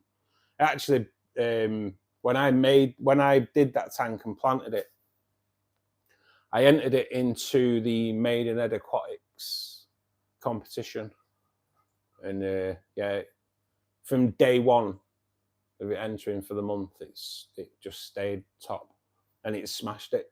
So yeah, it's won a competition. So, and I know it's only the Made in Aquatics competition. It's nowhere near world aquascaping level, but it's only ever been entered into one contest and it won. So, sorry, retired. retired champion.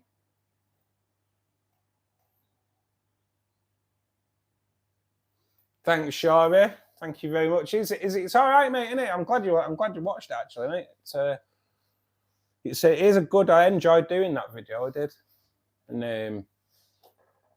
it's nice to get good feedback. Just wish more people would watch it. It's really, the YouTube algorithms are really, really hard. So I'm hoping, like, growing the community on here kind of spreads, so people will watch my videos a little bit more as well. Clayton, yeah, my pH is like 6.8. The temperature on this tank is like 82 degrees, which I'm not quite sure on Celsius. That's one I always have to Google. But it does run at a bit of a higher temperature, mainly because I did have clown loach in there for a while.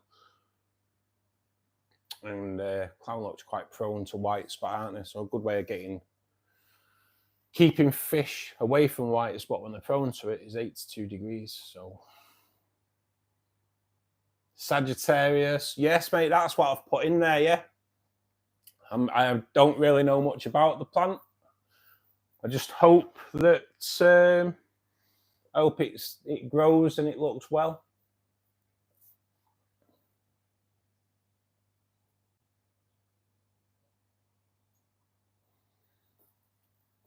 Is it Strackling, Stephanie? You are from France. Well, hello from France, or hello to France, and from the UK. Thanks for joining us today. It's nice that you can take some time out of your busy day to spend time with us lot in here. Hopefully we can teach you something today, and hopefully we can maybe learn things off you as well, because that's kind of what we're looking for in this club. Spread or swap information with each other, swap our knowledge, things that we've picked up. Because as everyone knows with this hobby, what works for one person doesn't necessarily work for everybody. So it's good to see, like, loads of different people in here that'll have knowledge on different things. A couple of days ago, someone was asking me about Oscars, and I didn't know anything about Oscars, but it turned out there was someone in chat that did and helped this guy out. So It's kind of what we're looking for.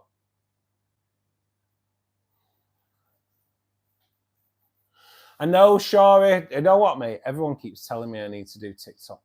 I don't know whether people will come from TikTok over to YouTube. I don't know what the if there's like a carry rate. The algorithm got you here today. Well, that's good. Thanks, Daryl. That's nice to know. Yeah, to be honest, I think the algorithm helps out a little bit with the live streams, mate. I do. Because live stream's something I've never done before. And the first live stream I did, which was a few weeks ago on a Saturday, when it came off, I was quite amazed at how many people had watched over the 2.5 hours that I was on. So yeah, it does. The algorithm's a bit different. See, the thing is, Daryl, if I'd have done the live stream horizontal rather than vertical, it probably wouldn't have done, because apparently the vertical live stream helps, but if you do it vertical, no one watches it, which is a little bit weird. But I take it it's because everyone watches on the phones. But I'm glad you are here today, Daryl. I really am. So hopefully, if you can click that subscribe button, buddy, you'll see a lot more of my content come into your feed. All my content is educational regarding rainbow fish, but it's community tank based really more than anything. The rainbow fish is a niche to try and narrow it down with the algorithm.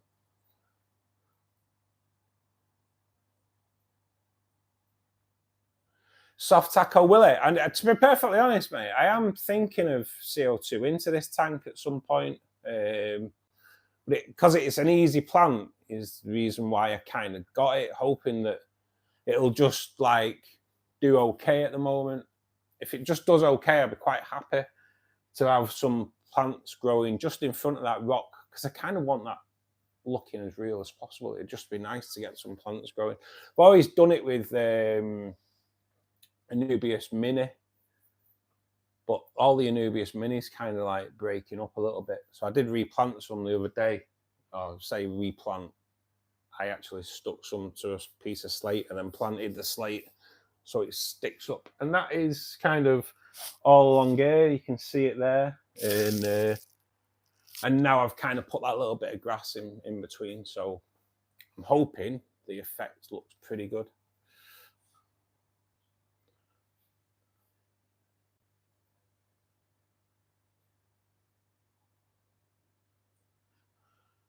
Hi, Alan. Thanks for joining us today. I hope you can tell me, if I put chestnuts in the aquarium, is it dangerous? I'll be honest with you, buddy. It's something that I've never done. But if you've got a water test kit, then maybe put a chestnut in a glass of water for a couple of days, test the water before, test the water after, and see if there's a difference. And if there's a difference, then it might be worth reconsidering. But it's something to be honest, I've never seen that before, chestnuts. I wouldn't like to say. I hope so, Soft Tackle. Yeah, it'd be nice to start seeing some runners. It really would. Be nice for it to carp it, but I'm not expecting it to carp it with it not being CO2, but it would be nice. Boiled ones, I'm not sure, mate. Like I say, I would run a test. I'm running my own test at the moment on root tabs. I've looked into it. You can make your own root tabs that work out a hell of a lot cheaper than what the ones that you buy. But I wouldn't recommend anyone to do them yet until I've run all my tests. And to be honest, at the moment, they're on the final test. I've put one root tab underneath my Lotus Tiger Lily in the rainbow tank to see how the Lotus does on it, and we'll see. The Lotus is doing all right at the moment. It's just going through its little bit of a weaky stage at the moment because I have cut it right back. And I did the same to that one a few weeks ago, and they just grow back really well. You just got to keep them under control. So I did cut it right back, but there's plenty of new growth on that. So I think the root tabs will be okay. One thing I will say about the root tabs is I wouldn't try them in the shrimp tank. So I'll never know if the shrimp's safe. I just don't want to wipe out my shrimp for obvious reasons. I'd rather just buy like Tropica root tabs, which they tell you are shrimp safe. So on the shrimp tank, I'll still be putting Tropica root tabs in there. But as for the bigger tanks, I will use my own. Try and just save money as where we can, obviously. Thanks, Daryl. Thanks for subscribing, buddy. It means a lot. It means a lot. And if anybody else in the chat that's not subscribed yet, just dink that subscribe button, guys, and the like button. And if you can, the share button as well. It just helps spread the word. It really does. Not a problem, Alan. We're here to help, mate. This is what this meeting's all about. Here to help. So it's been quite good up to now. So it's been a bit of a crazy one because I was supposed to have plants delivered this morning between 8:30 and 10:30. Royal Mail told me that they'd been and they hadn't. So I kicked off with them on Twitter. They wanted to try and take the conversation private. I kept it public. And half an hour into the stream, knock on the door, postman brought my plants. So it just goes to show if you call out these companies online, works well for you because they've come back. I did tell them that there'd be 200,000 people watching the stream today, though. So, but it worked. We got the plants back. 2 of them are planted. I do have Rhinokai Mini, which I'm not going to plant the Rhinokai Mini on stream because the tank's a lot lower down, so you wouldn't see it, and it wouldn't be fair to start having to reset up everything for you, and knowing me, it'd clumsily cut you all off. So I will do the Rhinokai Mini later on this evening off stream. And then hopefully within a couple of weeks and that's all started growing in, I can get a decent thumbnail photograph taken and get that build video on my channel. It will be my first proper build video as well. I did a little build video on my better tank, which is now my shrimp tank. But this is like my CO2 tank. So I'm hoping that I can edit it and it be looking quite good. It will never be to the level of MD though, because he's got years. He's got years on me of editing these build videos. And in all fairness, credit to MD as well. He makes them look bloody easy. But it's really hard to edit these build videos to keep people interested. It really is. But we'll see, won't we? We'll see if it gets watched. You never know. It might be the video that launches the channel, hopefully. Because the CO2 tank at the moment is looking awesome. It really is. So, like I say, when I get this Rhinokai in, the Rhinokai at the front died off because I let the Anubias bush out and it cut the light off. So I've cut the Anubias back. Rhinokai can be replanted. Hopefully then it goes in and I'll have to get my act together and keep the Anubias trimmed more. So I'm not having to buy Rhinokai Mini every month.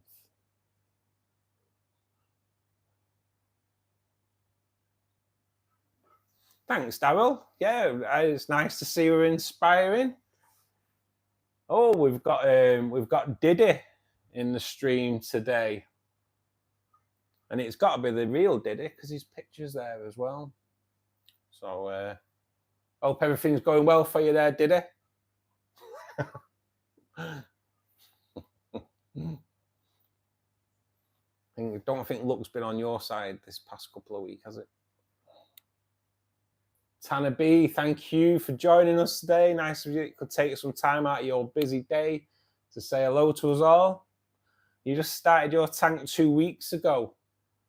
I now want to plant and have coloured rock in there. Should I switch to aqua soil or leave it alone? I would definitely put aqua soil in, mate. If that means that you have to rebuild your tank, then yeah, I'd look at that for sure. I know you can put soil in when there's water in and all that, but I don't know. To me, it's one of those, isn't it? I like building the aquariums. I'd build a new aquarium. I'd do one a week if I could, because the building the aquarium is just as much of a buzz as like keeping your fish and all that. But yeah, mate, I would break it down and I'd put aqua soil in. But I'd put your aqua soil into filter media bags first. So if you do change your plants, the roots don't pull the soil up with it and have it looking unsightly. If you go onto my videos and look for a video called The Planted Aquarium, it just goes through what you need to do to set up a planted aquarium. There's no build video tagged in with it. It's just literally me talking about what you need to do to set up a planted aquarium, and not just one. And once it's set up, and how to maintain it so it keeps it looking healthy.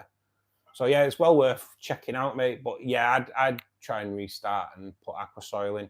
The good thing is, mate, what you need is the your roots need something good to feed in. So you could probably get away with doing plants and just putting root tabs in there, but it's a really expensive way of doing it unless you make your own root tabs. So yeah, I'd look at rebuilding, buddy, unless it's a massive job. But hopefully that goes well for you. And if it's your first planted tank, you're going to love it, mate. Because when I first set up my first planted tank, I'd limited money, put it in, and it was dead, like, sparse. It didn't look great. But you're showing people pictures like, it'll grow in, it'll grow in, it'll grow in. And it did grow in. And it grew in to that. So there's the proof that anybody, if they do a little bit of research and watch my videos, you can do that too. But you'll struggle if you don't watch my videos though.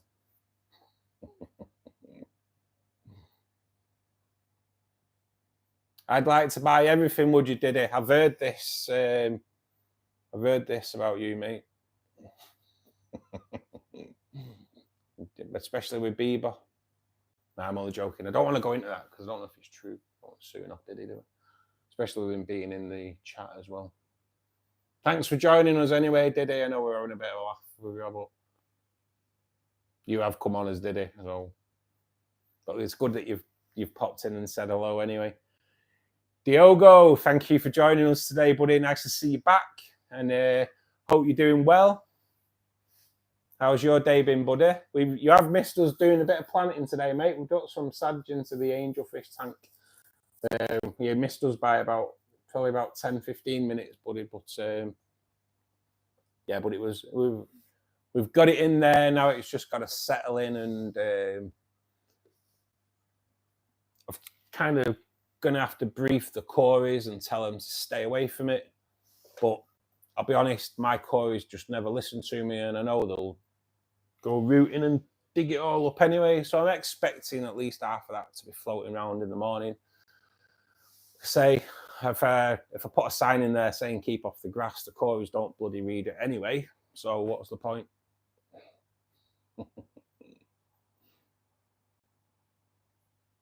Yeah, Tanner. Yeah, just watch it. It's like I say, there's no build in there. It's just me talking about what you need to set up an aquarium and what you need, or a planted aquarium, and what you need to do after that to keep it maintained. Because so many people, you see on, like, I kind of have a partnership with a Facebook group, Fish Keeping in the UK, which isn't just for people in the UK. Everyone can join it.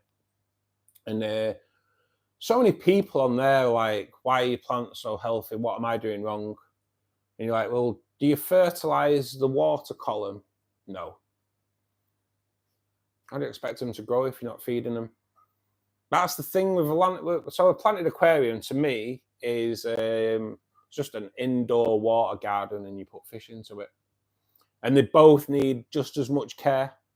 The plants, you look after the plants will do their bit toward looking after your fish. And like, your live plants will just offer your fish just so much benefits to help keep the water clean, because they'll feed on the ammonia and the nitritis and the nitrates. They offer places for your fish to retreat into when they're scared. You know, you'll see it. You see it all the time, don't you? When you walk past your tank, how many fish dart off because you've startled them.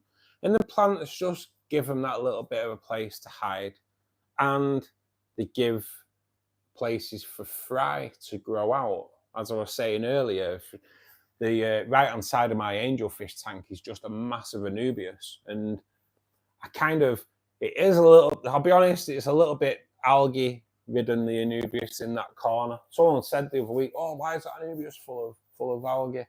And for the simple reason that anubias over there is full of algae, because every time I go near it to try and trim it, there's always fry knocking around, hiding away in there. So I just let that little bit of a corner, it's like a wilding project, if you will, is what we call it in the UK with the farmers and that. So yeah, we've kind of got a bit of a wilding project over there, but that is just because fry grow out in there. I don't want to start cutting it back and showing the fry up to all the other fish, obviously.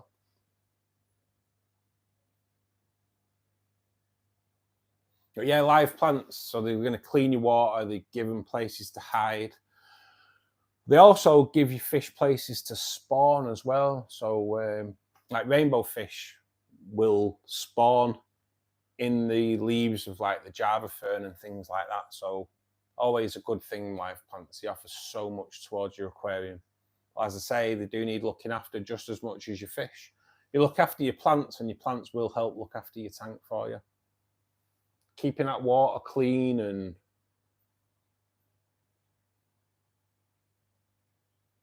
it's the same. It's like, even with my house plants. So like when I do my filter clean, I clean the filters in a bucket of tank water, obviously. And then that water, what I kind of do, I'll leave the bucket of water to sit for 24 hours just so all the poop settles. And then I'll pour half of the bucket of water off. And then the other half, with all the poop and sediment at the bottom, I'll pour into like a 5-litre plastic drum. And I water my house plants with that. My house plants go mad for it. They love it.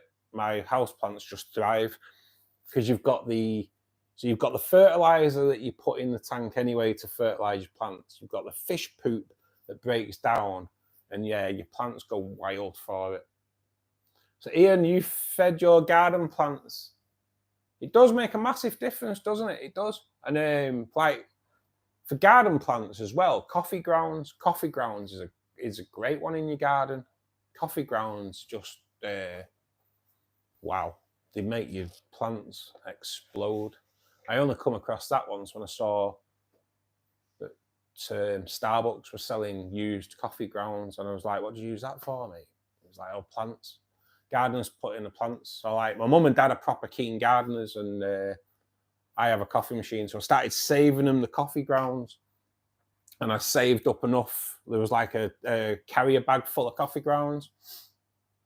My dad sprinkled it round on his plants, and that summer, garden looked more like the Amazon. It just like everything just exploded. It was incredible.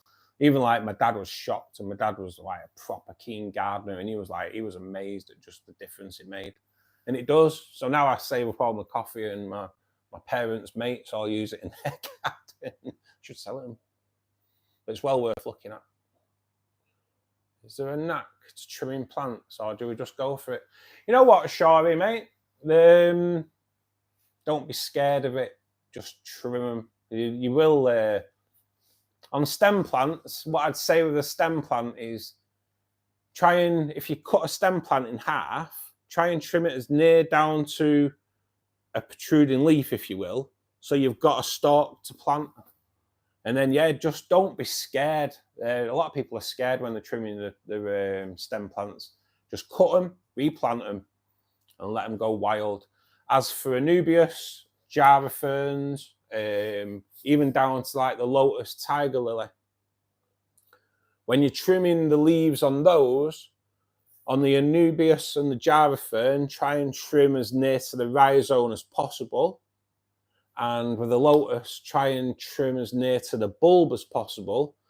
Because if those stems start rotting away, which they will do, and like with anubias, them stems turn yellow and they'll start rotting away. And if you've left a big stem on and it go yellow, if that yellow starts going into the rhizome, then before you know it, your plant's died. So you just need to trim as near to the rhizome as possible, and bulb plants as near to the bulb as possible. There is a bulb plant that's like a lace, and I would definitely have one of them, but I've no room. But yeah, that's the same. Just trim as near to the bulb as possible. They do, Daryl. Yeah, my angels spawn everywhere. To be perfectly honest, I've had the angels spawn on the lotus leaves, on Anubias leaves, on the heater, on the filter, on the thermometer.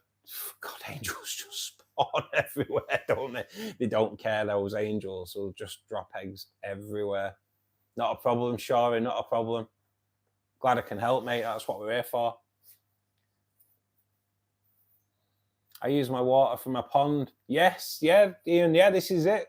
It's a great one, isn't it? It's that water is just so beneficial. Let's face it, soil at the end of the day is just broke down poop in it from all of us at the end of the day.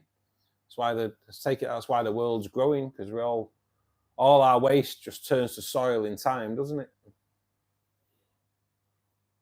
And like, you can tell now when I water my plants, I probably will have to repot one of my plants that I bought. I got a house plant that I've got. I had it sat on my windowsill, and I have just moved it because it's gone a bit cold now. So I've moved it next to my CO2 tank. But I have a feeling I'll probably have to repot that because it's just like doubled in size in 3 months. And when it came, it was quite weedy, and now it's just gone. It's just gone mad. And I blame fish tank water for that. I do.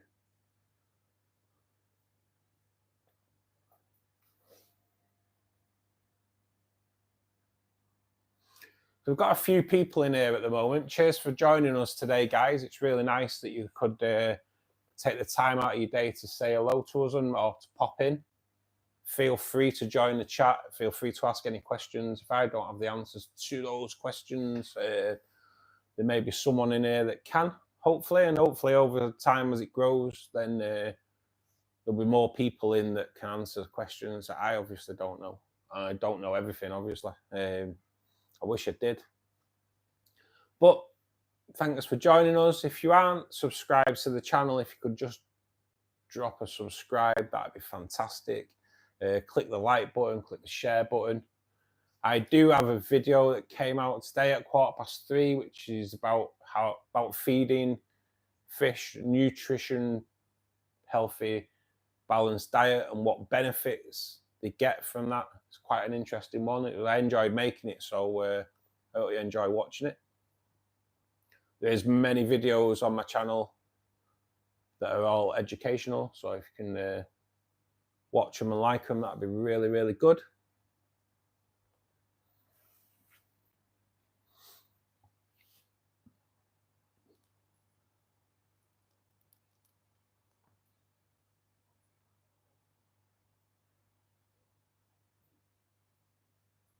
What we'll do, guys, I'll give you a little bit of I'll do a little bit of a tour of the tanks and have a see what's going on. I'll show you the new Anubias that I've bought. I'll just have to take the phone off without turning you off. So if I reverse the camera, okay. So this is the rainbow fish tank. As you can tell, it's all fully planted up. All live plants. That is the Lotus Tiger Lily. As I say, it's a little bit. It's not as good as what it normally looks. It's a little bit green, actually. I'll keep an eye on that. Say I'm treating that with that's being fed with a new root tab. That's the Anubias that I'm on about. I think it is called Gracias or something like that. I'd never seen this before, to be perfectly honest. So yeah, that got introduced into the tank the other day. In this aquarium, it is mainly rainbows. It was set up as a community tank fish, so there is other fish in here as well. But as you can see there, you've got the Lake Katubu, or blue turquoise rainbow fish. We have the Madagascar rainbow fish in here. That beauty there, and that one there, with the big poop coming out at the moment. They're male Bozeman rainbow fish. We've got female Bozeman's in here too. We have Susie rainbow fish here, which will colour up later on in the, hopefully later on in the stream, but normally goes like a pinky orange colour around about 6 o'clock. And he'll keep that colour then until the lights go out. There is like some shorts on my channel with him because he just like gets to mid like 6 o'clock and he just explodes. His colours really come on. That beauty there is a an eastern rainbow fish, or western, might be a western rainbow fish actually. But yeah, I've kind of picked up a couple of those. There's crebensis in that tank. There's that little beauty there, who's now about 4 years old. Can be a little bit aggressive just after meal times, but yeah, he's all good. He's stunning actually. And then we've got a good amount of cories in this aquarium as well. Emeralds, stir-by, all kinds. As I say, you can see in there, the Anubias here has just gone a little bit crazy with algae, but like I say, I don't know if you can see any of the fry, but there's always fry in there. And then the tank, obviously, I've been sat in front of on the live streams is the angelfish aquarium. This again, it's quite a lot of Anubias in here. The sage that we've planted in here on stream today. So hopefully that kind of starts growing out over the next couple of weeks. There's a beautiful female albino crebensis there. She's one of my own, and now she's getting it on with her brother, who is also one of my own. So that's a female angelfish. She breeds constantly. As you can tell there with the Lotus Tiger Lily, with great care, that's what you can get. And at the back here, so that's my little brine shrimp hatchery. But at the back there, you can see the crebensis. There's another pair of cribs here, and now they've either got a fresh batch of eggs, or they are nursing new fry. And then the CO2 tank. So the CO2 tank is now, it's probably about 6 to 8 weeks old. It's all carpeting really well. The dwarf hairgrass is carpeted in really well. The Anubias is just like exploded. So is the Boos. And then behind that, I've got Plustrous Super Red.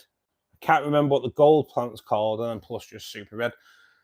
As you can see there, well, that's why I've ordered more Rhinokai Mini, because that was a wall of Rhinokai Mini running along there. And like I say, the Anubias kind of grew out and just blinded or took all the light off it. But that's a CO2 tank. That's my first attempt. Well, it's the same tank. I broke it down, so it's technically my second attempt at CO2. I broke it down because the Anubias, it was all easy plants when I first set it up because I was new to it, didn't know what I was doing. And the Anubias just went crazy to the point where I actually have 2 buckets of Anubias now, because that's how much came out of it, and all that as well. It just went wild. I couldn't believe just how much there was in there.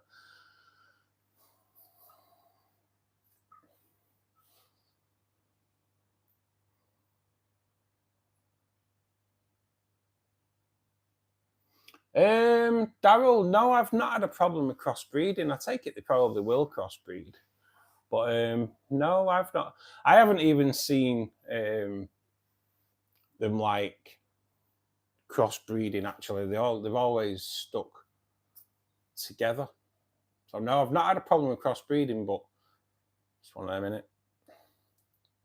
But I'm not going to ever try and sell the rainbows. So if they did crossbreed, they'd only ever stay in that aquarium, you know, or another aquarium if I moved them in, but it'd be me that owned them. So I wouldn't be letting any crossbreeds enter the market for sure.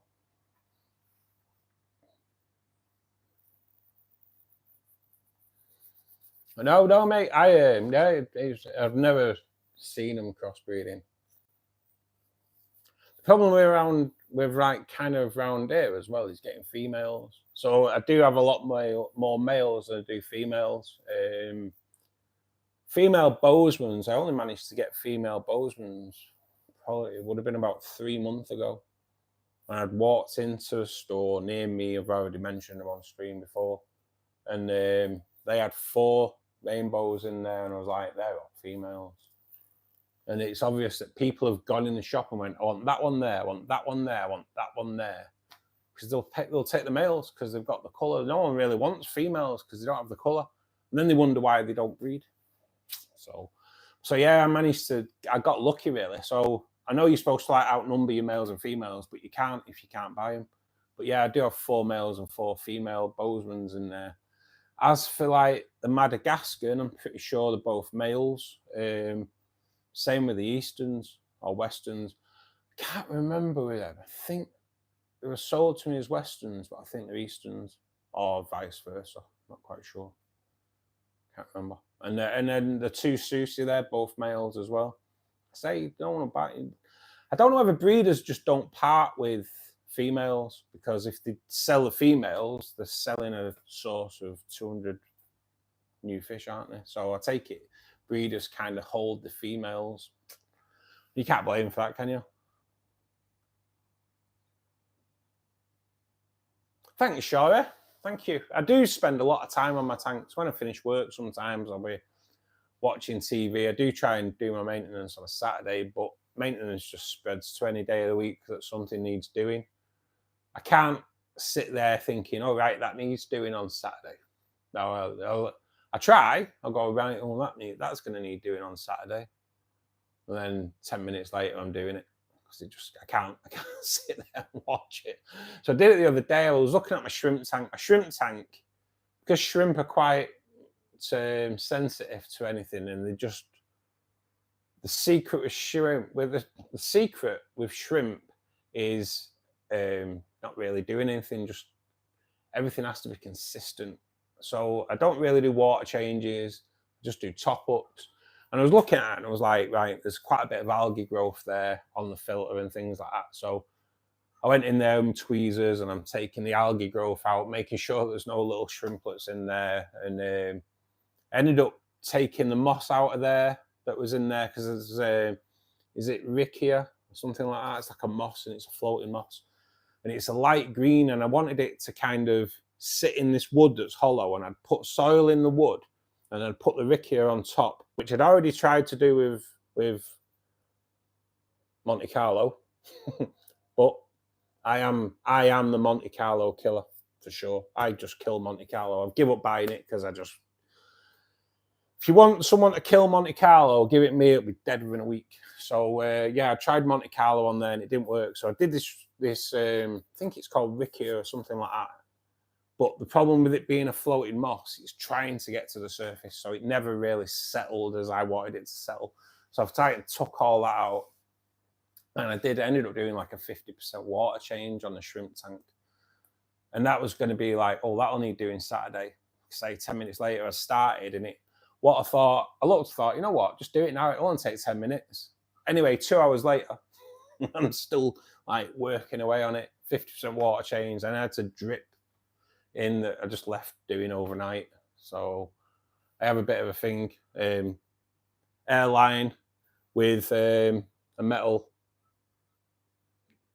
thing, switch, whatever you call them, and then just let water drip in, bucket. I kind of know how much I took out, and then went to bed and let it drip acclimate or drip refill overnight.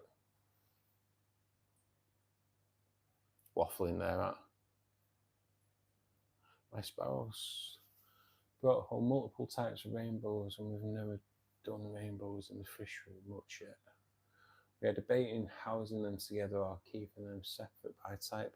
Yeah, I keep mine together, mate, and I've never had a problem. And I do know I know through doing the rainbow fish based YouTube channel, you get talking to other people with rainbow fish, and she's become like a really good online friend of mine, a lady called Denise that I know from Fish Keeping in the UK Facebook group. and she keeps multiple, and she never says that she has a problem with them crossbreeding. She's actually got some amazing red rainbow fish. Actually, her red rainbow fish, if you look on my thumbnails, any of the pictures of red rainbow fish are Denise's, because I can't get hold of any, and she kindly sent some photographs over. And if you look at my thumbnails and see these red rainbows of Denise's, you'll understand why I want red rainbow fish in my tank, because the reds are just stunning. Well, the problem is around here, shops don't get them, because when they're young, they don't look that great. The reds come out in them as they get older. So, yeah, they just don't look great. So they don't sell. So what you find with the shops around here, because they're not massive, the shops around here. My mate here, Shorey, he's in the next town from me. And he'll tell you the same. The shops around here aren't massive, so they're not going to carry a lot of stock. So they're only going to carry stock that they can sell. And with red rainbows, because they don't sell that well, because they look a bit drab when they're younger, they don't get them in. And you can't blame them for that. It's just people don't know just how beautiful, what a beautiful fish that they grow into.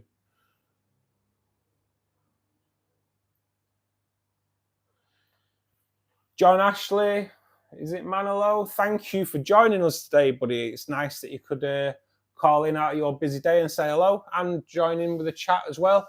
It's easy, mate. Just research. Watch my videos, research, and yeah, mate. And I'll be honest with you now, mate. If you try it and you struggle, either you can DM me on Facebook, BGN Aquariums, Instagram. Come onto my channel, leave a comment, and I will get back to you, mate. And I will try and help you out. And then obviously now we've got the fish club that she's going to be a live meet 4 days a week. So yeah, we're all going to be here to help anybody that needs any help. That's kind of what we're looking at doing. Got a brilliant community growing here. There's some really helpful people, really friendly people in here, mate. So do I have a monster fish? No, I don't, buddy. No, I don't really have the room. It depends. The thing is, my tanks are like 4 foot. And I'd like to go 8 foot, but even then, an 8 foot tank with a monster fish in, I don't really think it'd be big enough. But I would, yeah. To be honest, if I had a big enough plate like arowana, I'd love an arowana. They're just like, because they're just so beautiful, aren't they? But I just think that you need, for an arowana, if they grow, for a fish that grows 1 meter in length, then to me, you need at least, in my opinion, at least a tank that's going to be 10, 15 meters long. Because I don't think they could get the movement that they'd want or what they'd get in the wild. It's one of those, isn't it? It's like stir-by, not stir-by, sturgeon in a pond. You know, you've got to have a big pond for a fish that's going to grow 1 meter in length, that like to swim fast, you know, otherwise it's just not fair. So to me, putting a massive fish in a small tank is the same as putting a dog in a hot car on a sunny day with the windows up. There's at some point, you kind of, if you're going big fish, you've got to go big tank. You see it all the time, don't you, where people will buy a pleco in a shop and then 6 months down the line when it's a foot, and then the tank's a foot. It ends up back at the aquarium. Sam, thanks for joining us today. Hi, I am planning on adding a 200-litre tank and wanted to know if these fish would work together. 10 rainbows, 2 paradise fish, 1 ruby shark, 8 barbs. Would the numbers and species be okay? So a 200-litre tank, is that going to be like a 3 foot in length tank there, Sam? So if you're going to go rainbows, well, if it's a 3 foot tank, I'm on, because like I kind of work on length rather than 3 foot. That brilliant, mate. So to me, for rainbow fish, because rainbow fish will grow from like up 10 to 15 centimeters, a majority of your rainbow fish. So personally, I wouldn't go any less than a 4-foot tank for your for a majority of rainbow fish.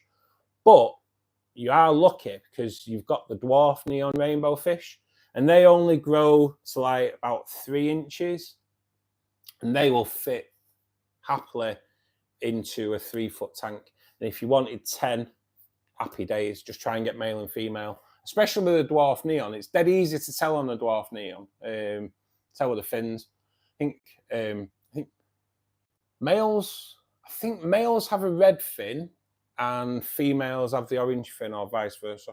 I know, but they are dead easy to tell. They are really easy to tell the difference. I think that's how it is though. Paradise fish. Yeah, I think you should be okay. To be honest, it's not something I've ever had, paradise fish. Your ruby shark, you probably have the same problem as what I have with my black red-tailed shark. Once they get to a year old, they can be quite aggressive.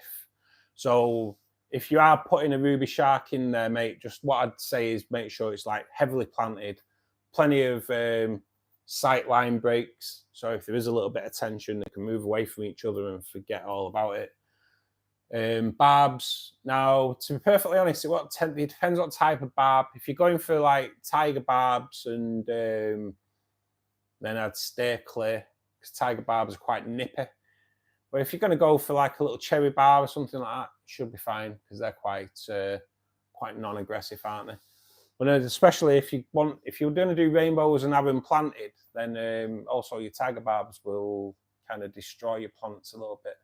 So yeah, it's probably best steering clear of the barbs, and if you're going to have rainbows, go for the dwarf neons instead rather than big ones. As for the numbers, perfect, mate, perfect. Not a problem, Sam. I'm glad I could help. I hope I've helped. Wyatt Prince, thanks for joining us today. I hope you are well. What are some good tank mates for black skirt tetras? I have a 36 gallon with 8 black skirts. I'm new to this hobby.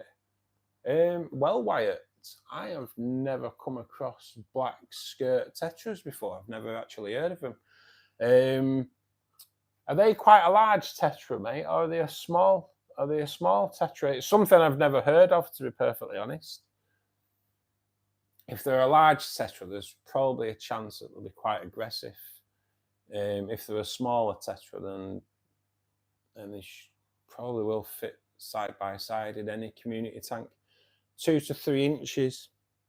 Yeah, they're quite big, aren't they? There's probably a chance that they'll be quite aggressive. So I would watch what you put with them, but a little bit more research needed on them, buddy. I've never come across black skirt, to be perfectly honest. One thing I won't do is blag you, mate. I'm not going to step out of my comfort zone and say, oh yeah, you're all right putting loads, and then you're causing you a disaster.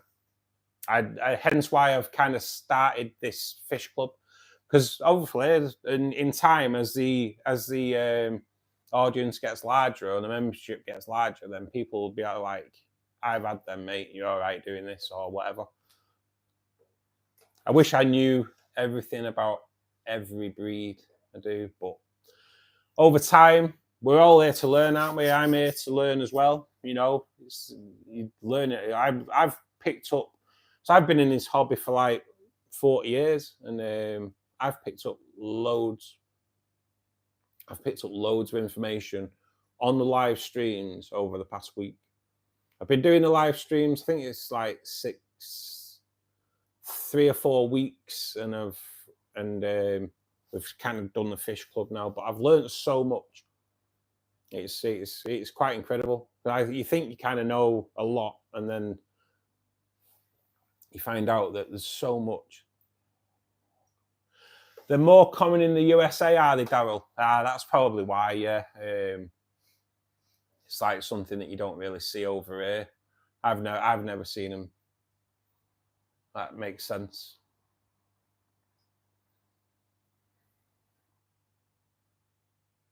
They sound good though. To be perfectly honest, one thing I will, once I've finished, I'll Google them.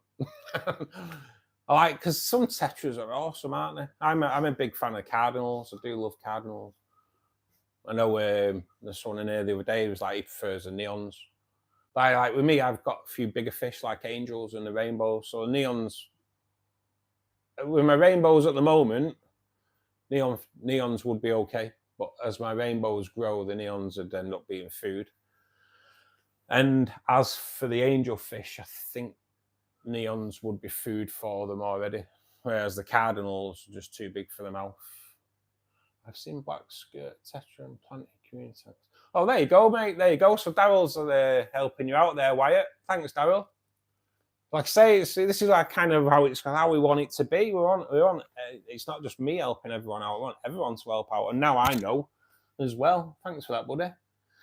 Soft taco, you like rummy nose tetras? Well, to be perfectly honest with you, mate, I think rummy nose tetras are the best schooling fish.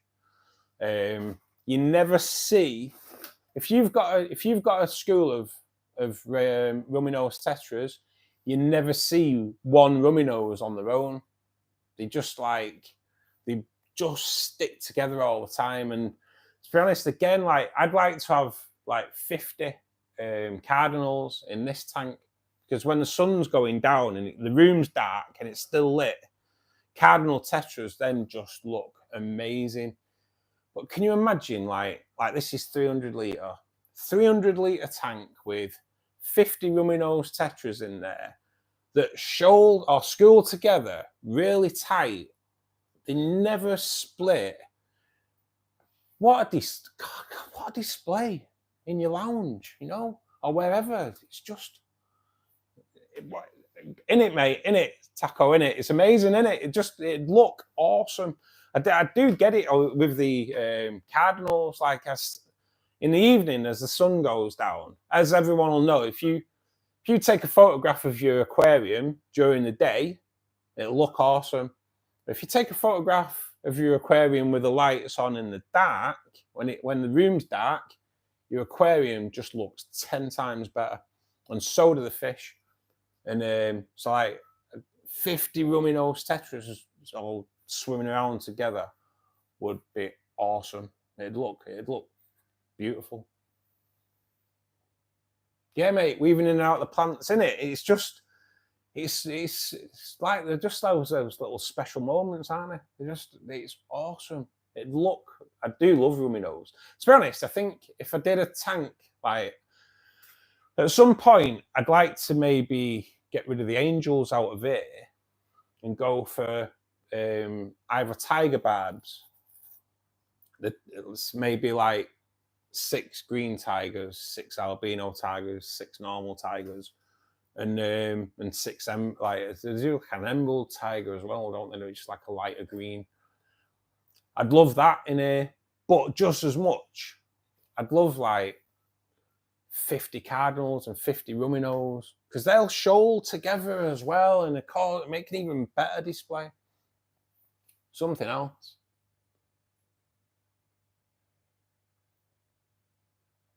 Chiku Gamers, thanks for joining us today, buddy. Can angelfish live with goldfish? Not really. I think goldfish are more of a cold water, aren't they? And angelfish do like to do like that higher temperature.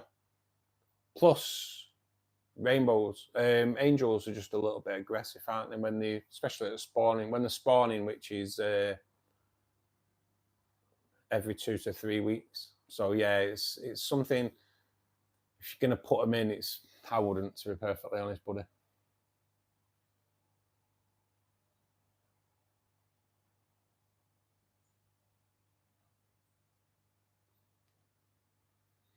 Yeah, that's right, actually, Daryl. Yeah, goldfish are dirty, aren't they? Goldfish are really dirty. So yeah, you just got to watch. Some things just don't really, even though they probably could, but just not advised. So goldfish are so dirty, aren't they? They're like plecos, aren't they? Plecos are pretty dirty. Hence why I run quite a strong filtration system in here, because I do have I've got like 5 plecos in there, possibly 3. Bear with me 2 seconds, guys. Just going to get a drink.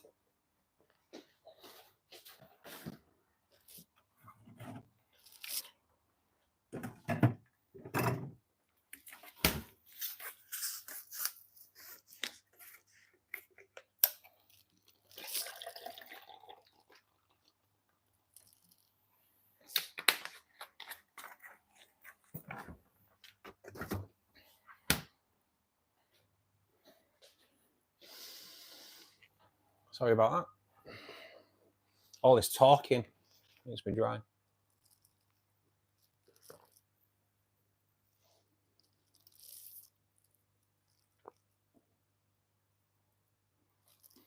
Kind of launched a video at 3:15. I want to know what I was doing.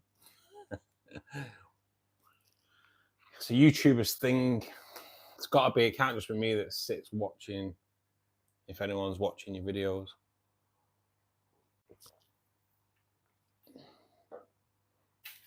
You always kind of pray one video is just going to go and launch your channel.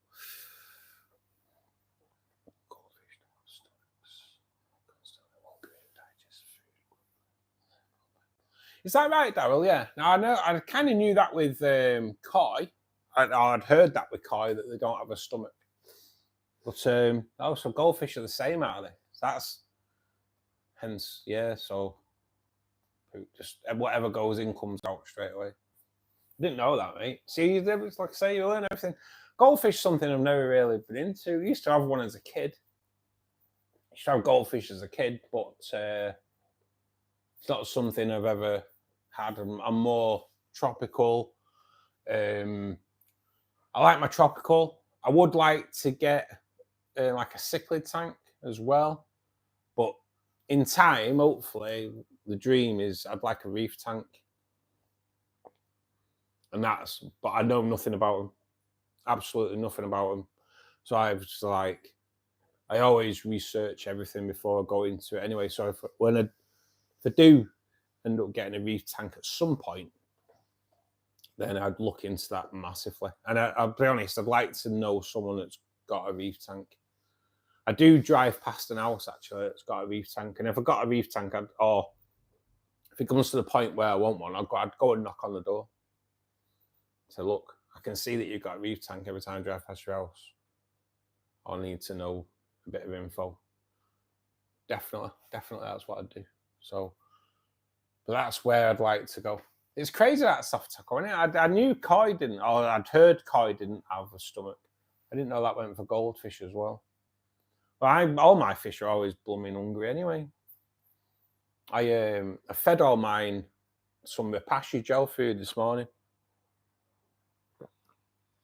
which I do like. I do like that Repashy. It's good for my shrimp tanks because I don't know if anyone's ever used it. It doesn't smell that great, but you kind of get a powder form and you mix it in hot water and it forms a jelly.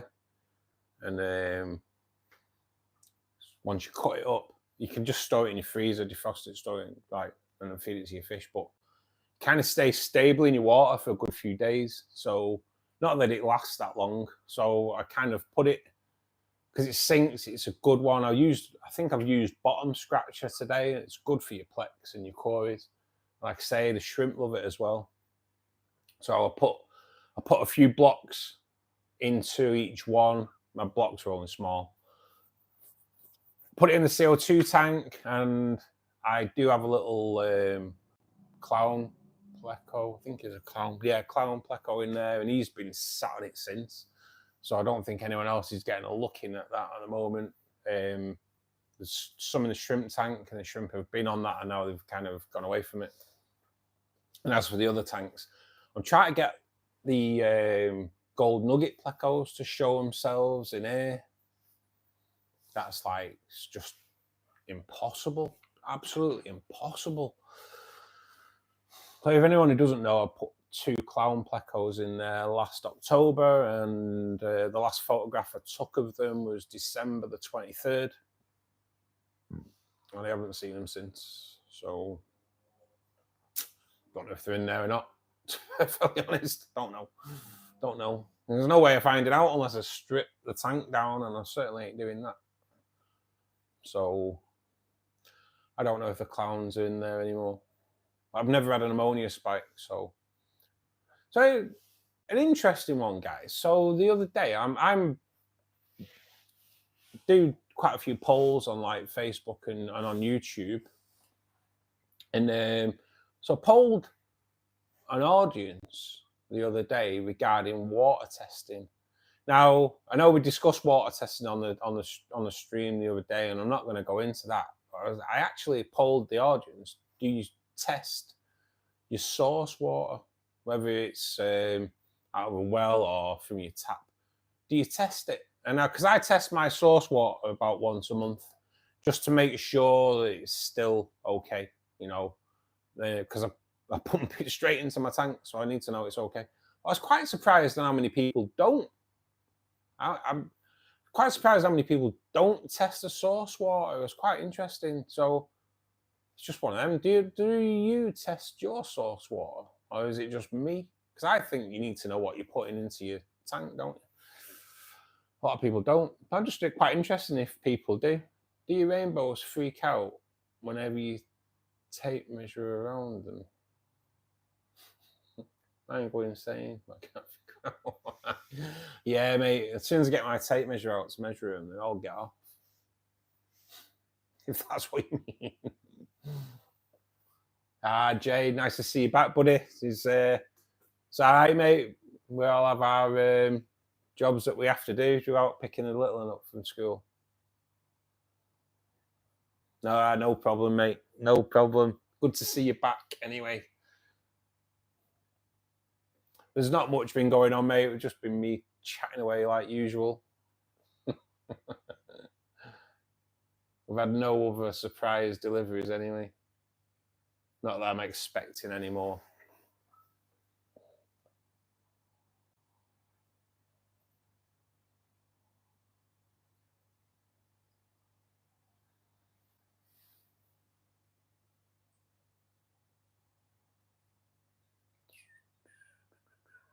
So it'd be interesting whether you do test your source water. Like I say, so many people don't.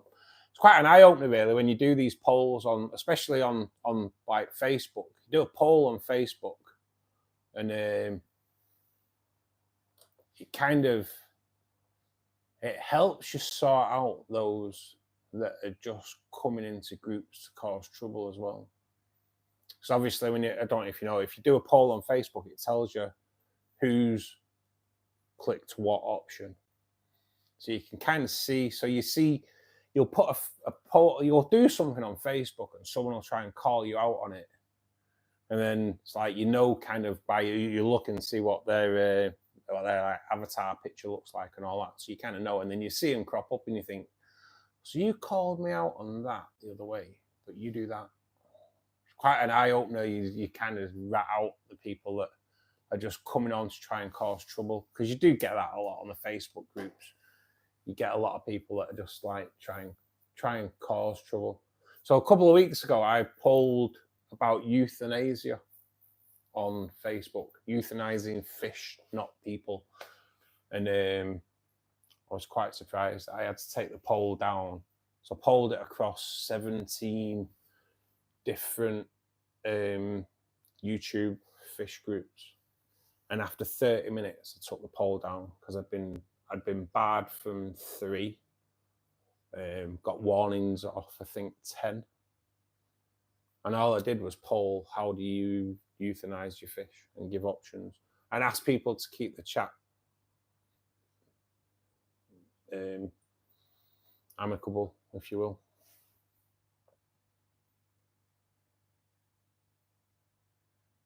I think they instinctively think it's a snake or something. Yeah, mate, probably do. Probably do.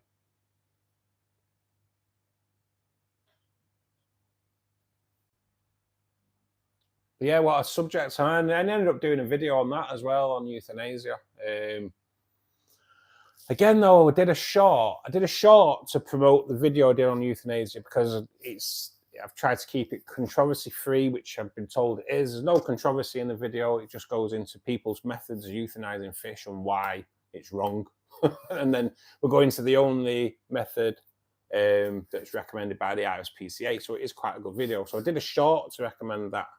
And I can't even put that into Facebook groups.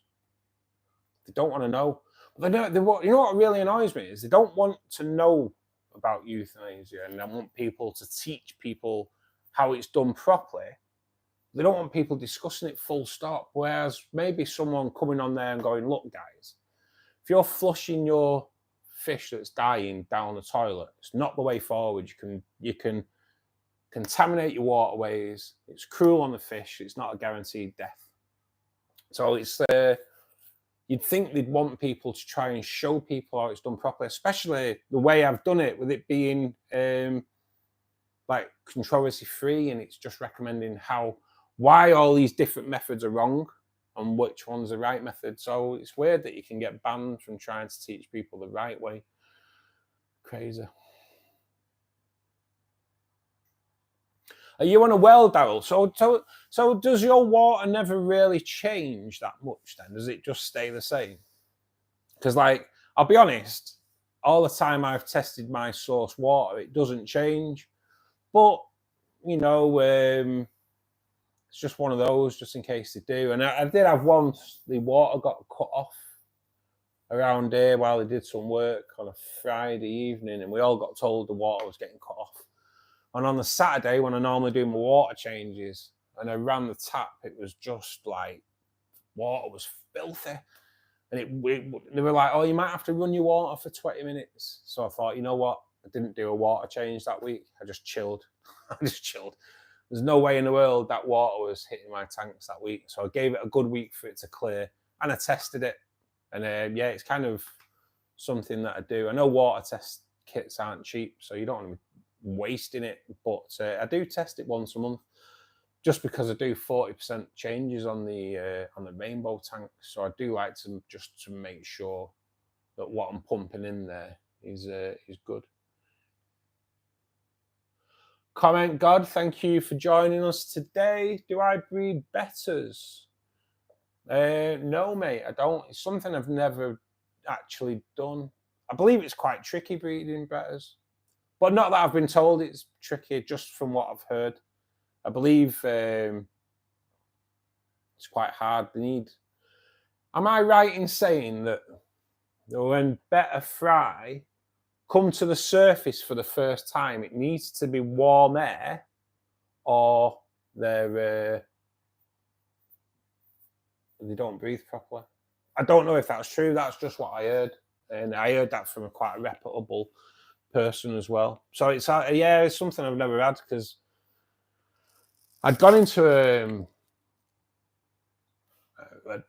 shop that's a bit further away from me, and they had quite a few female betta, and they were all lay on the bottom, and it was like, why are they all lay on the bottom, mate? And they knew. It was like, no, he didn't know that the first time they touched the surface to take a gulp of air, it needs to be warm, and it weren't. So something didn't form proper. That's how I don't know. It's always kind of makes you think, oh, right, I didn't know that was a thing. Don't know. I take it is a thing, though. What is a good fish for a 5-gallon tank for beginners? Limitless Ethan, thank you for joining us today. It's a great question. So 5 gallons quite small, and you're new to the hobby. So I'd probably look at like a small Raspora, neon tetras. Can be quite easy to look after, really. It depends on, you need to just give your water a test first, mate, to see what your water parameters are, and then try and judge your fish around that accordingly. Shrimp are a good thing for a tank that's small like that, but you kind of need it running for about 6 months, really. Tank needs to be aged for shrimp, otherwise you'll just lose your shrimp. But yeah, I'd look at a Raspora. Chili Rasporas, they're stunning. Nice little red things. They are beautiful, quite easy to look after as well, mate. So great for the beginner.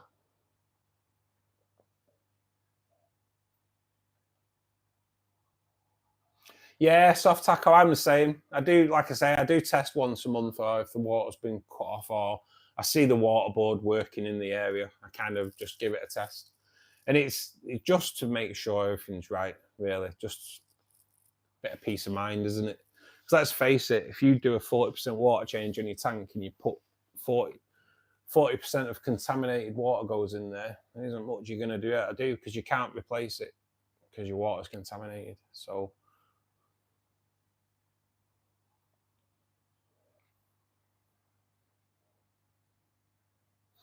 oh, really? Oh, it's really hard, is it, Daryl? Yeah. So it stays the same, but it's really hard.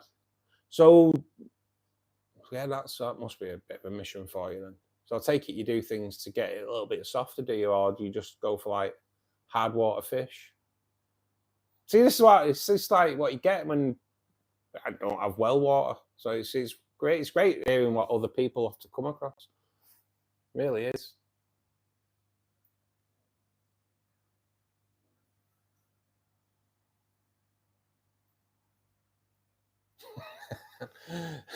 God. So you just it's warm water and then they're fine. Is that what it is? See, yeah, it kind of makes sense. And you put them in your mum's foot bath. I bet she's over the moon with that.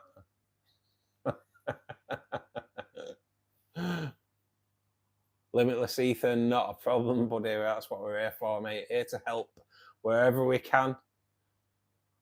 Daryl and has no oxygen. I have to add air. Yeah, to be honest, I do add air to. I've got air circulating in 2 of my tanks, and I'll be honest, I think so. I have an air pump running in my shrimp tank, and that just powers the filter.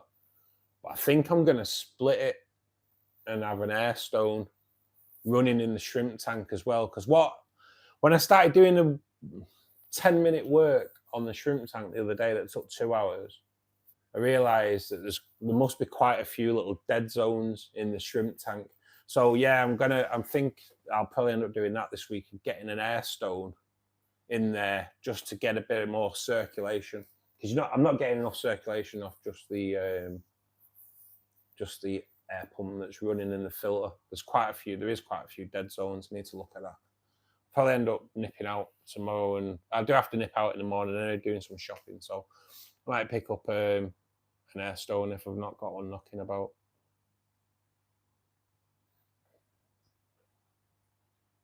Sam Fran, yes, mate, I am in Greater Manchester. Yeah, my accent is a little bit of a giveaway. Okay, so yes, Sam, I am in Manchester, buddy. Yeah, I'm in Bury actually. I'm just on the outskirts. So I tend to shop wise. I tend to use Maidenhead Aquatics. I go to the Maidenhead Aquatics in Wigan, and that tends to be where I get my rainbow fish from because they tend to get quite a few different types of rainbows in there. So I do hop over there quite a lot. It's only like 25 minutes, so it's not too far. And for plants, so I use 2 different places for plants. So I always try my local fish store first, which is Complete Coin Aquatics in Brakemet. He's a Tropica dealer, so that's quite good to know. So yeah, I tend to go there first, and if they don't have there, I then use a company called Aqua Essentials, and I buy them online. And I have had some plants delivered from them today. 2 tubs of Sage and a tub of Rhinokai Mini. And they got ordered Wednesday and it got delivered today. There was a problem with the delivery, but that was the Royal Mail, not the company that I use. So yeah, mate, then Aqua Essentials they have quite a lot of different plants. So they use Tropica, Dunel, and yeah, they have quite a good array. And I'll be honest, mate, the quality that comes is brilliant, and the service you get off them is spot on as well. And they are UK based. If you take it, you are UK based.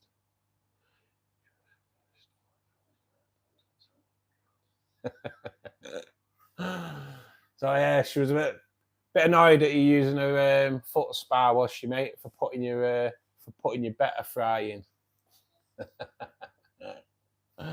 We're good, aren't we, at upsetting our mums from time to time?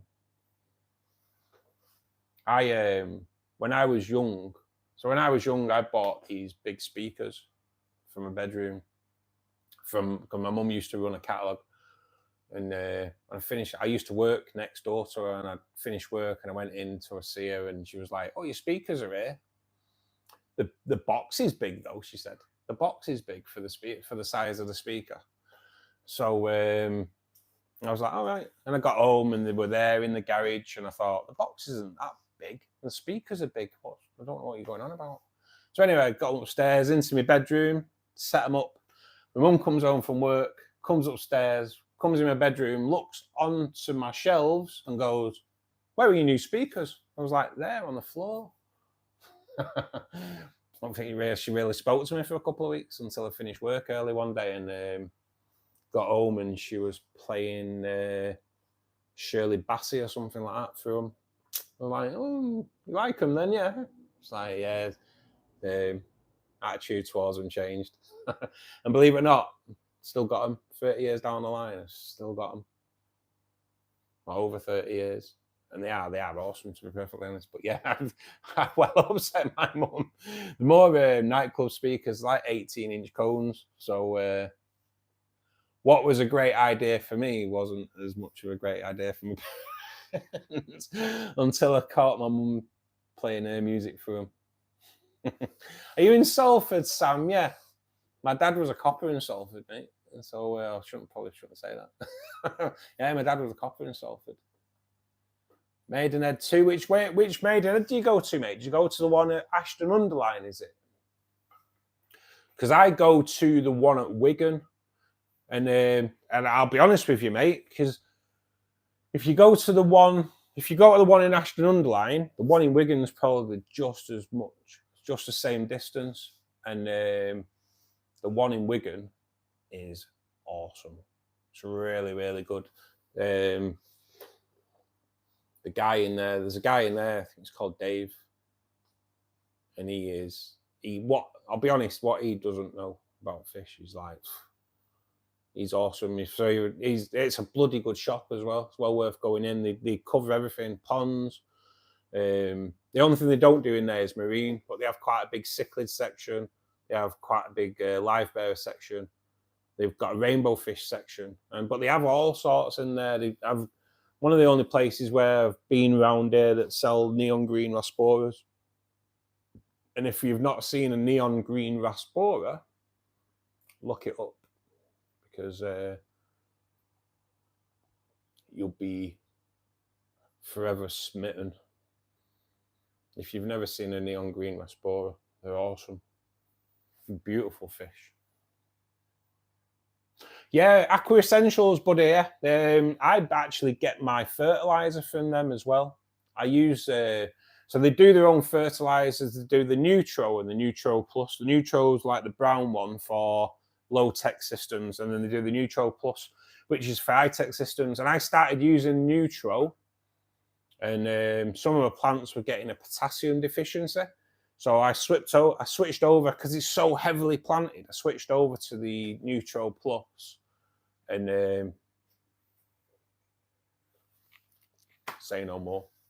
It's really good, and it's a little bit cheaper. So they give you the option with Aqua Essentials, especially with a fertilizer. I buy like a 5-litre drum. I think it's 5-litre drum. And when you subscribe to them, if you subscribe to them and get it sent to you like every 3 months, you get it at a cheaper rate. So it's quite good. Like I say, the plants are proper decent. I actually thought I'd ordered plants today. I know the Rhinokai Mini was going to be a blister pack, and I didn't have a worry about that being delayed in the post. But I actually thought the other plants weren't blister pack. They were just individual plants, but it turns out they were blister pack, so it's not really been a major problem. But yeah, it's decent, mate. Decent company, rapid reply. You know, you order it. If you order it Tuesday, it tends to be sent out Wednesday, and you've got it by Friday. That's kind of how it is. It's really, really good. And when I say I subscribe regarding the fertilizer, so they'll send me an email like 24 hours before telling me that they're going to bill me for the fertilizer.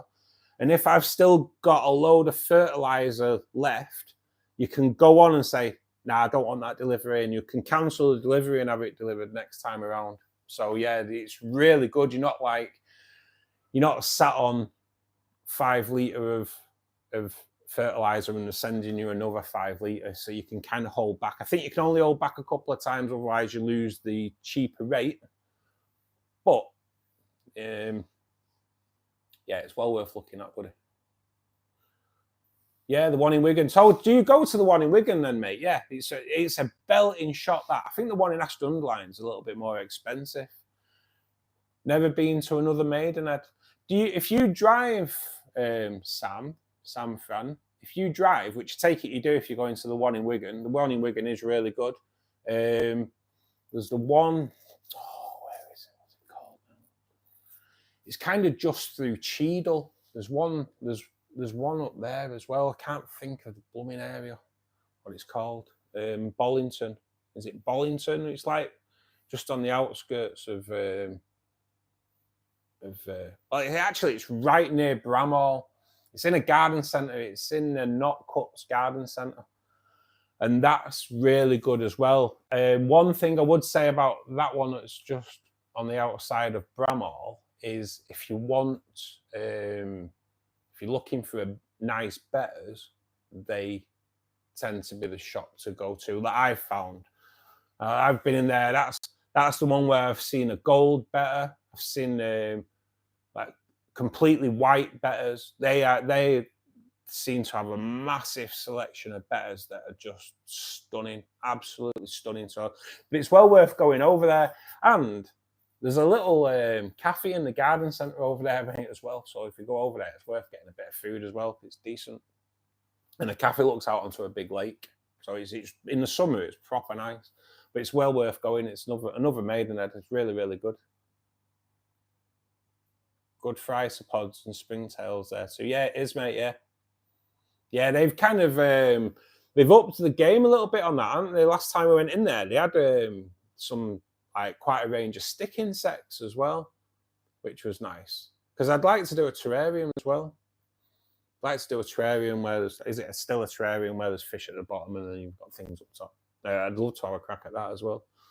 There's so much I want to do and not enough room in the house and not enough money in the pocket.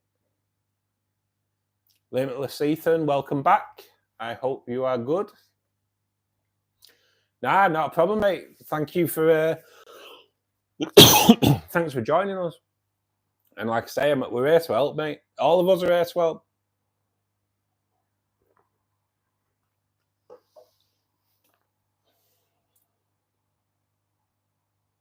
He's going to go and take a shower. You go and get a shower, Limitless.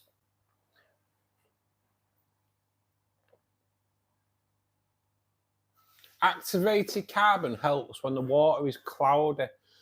So I don't put carbon in my aquariums, Diogo, at all. It's not something I put in. So carbon is a filter, but it's going to take out any toxins out your water. So like if for a planted aquarium, if you're putting fertilizers in a planted aquarium, which you should be, and you've got carbon running in your filter, all you're doing is dropping fertilizer in and the carbon takes it out. So I don't put carbon in my filters at all. As for it clearing up a cloudy aquarium, don't think so, mate, no. There's only two reasons really why your aquarium's going to be cloudy. It can be cloudy just after a water change or any maintenance where you've kind of like stirred it up, or it's cloudy due to a bacterial bloom. And if it's due to a bacterial bloom, just leave it alone and let it ride it out. Because if you do a water change, it's just gonna kind of restart the bloom. It's not going to clear the bloom; it'll just restart it. So you kind of just need to sit back. I have done a video on that as well, mate. To be perfectly honest, the cloudy aquarium and what to do with it, and that is basically doing nothing. Just sit back on it, mate. But no, I don't think carbon will clear it up, mate. Bacteria is just on a bacterial bloom. There's just a bloom of bacteria, and it just needs to settle down. All you have to do with that is just keep making sure you're doing water tests. Make sure the ammonia doesn't spike too much.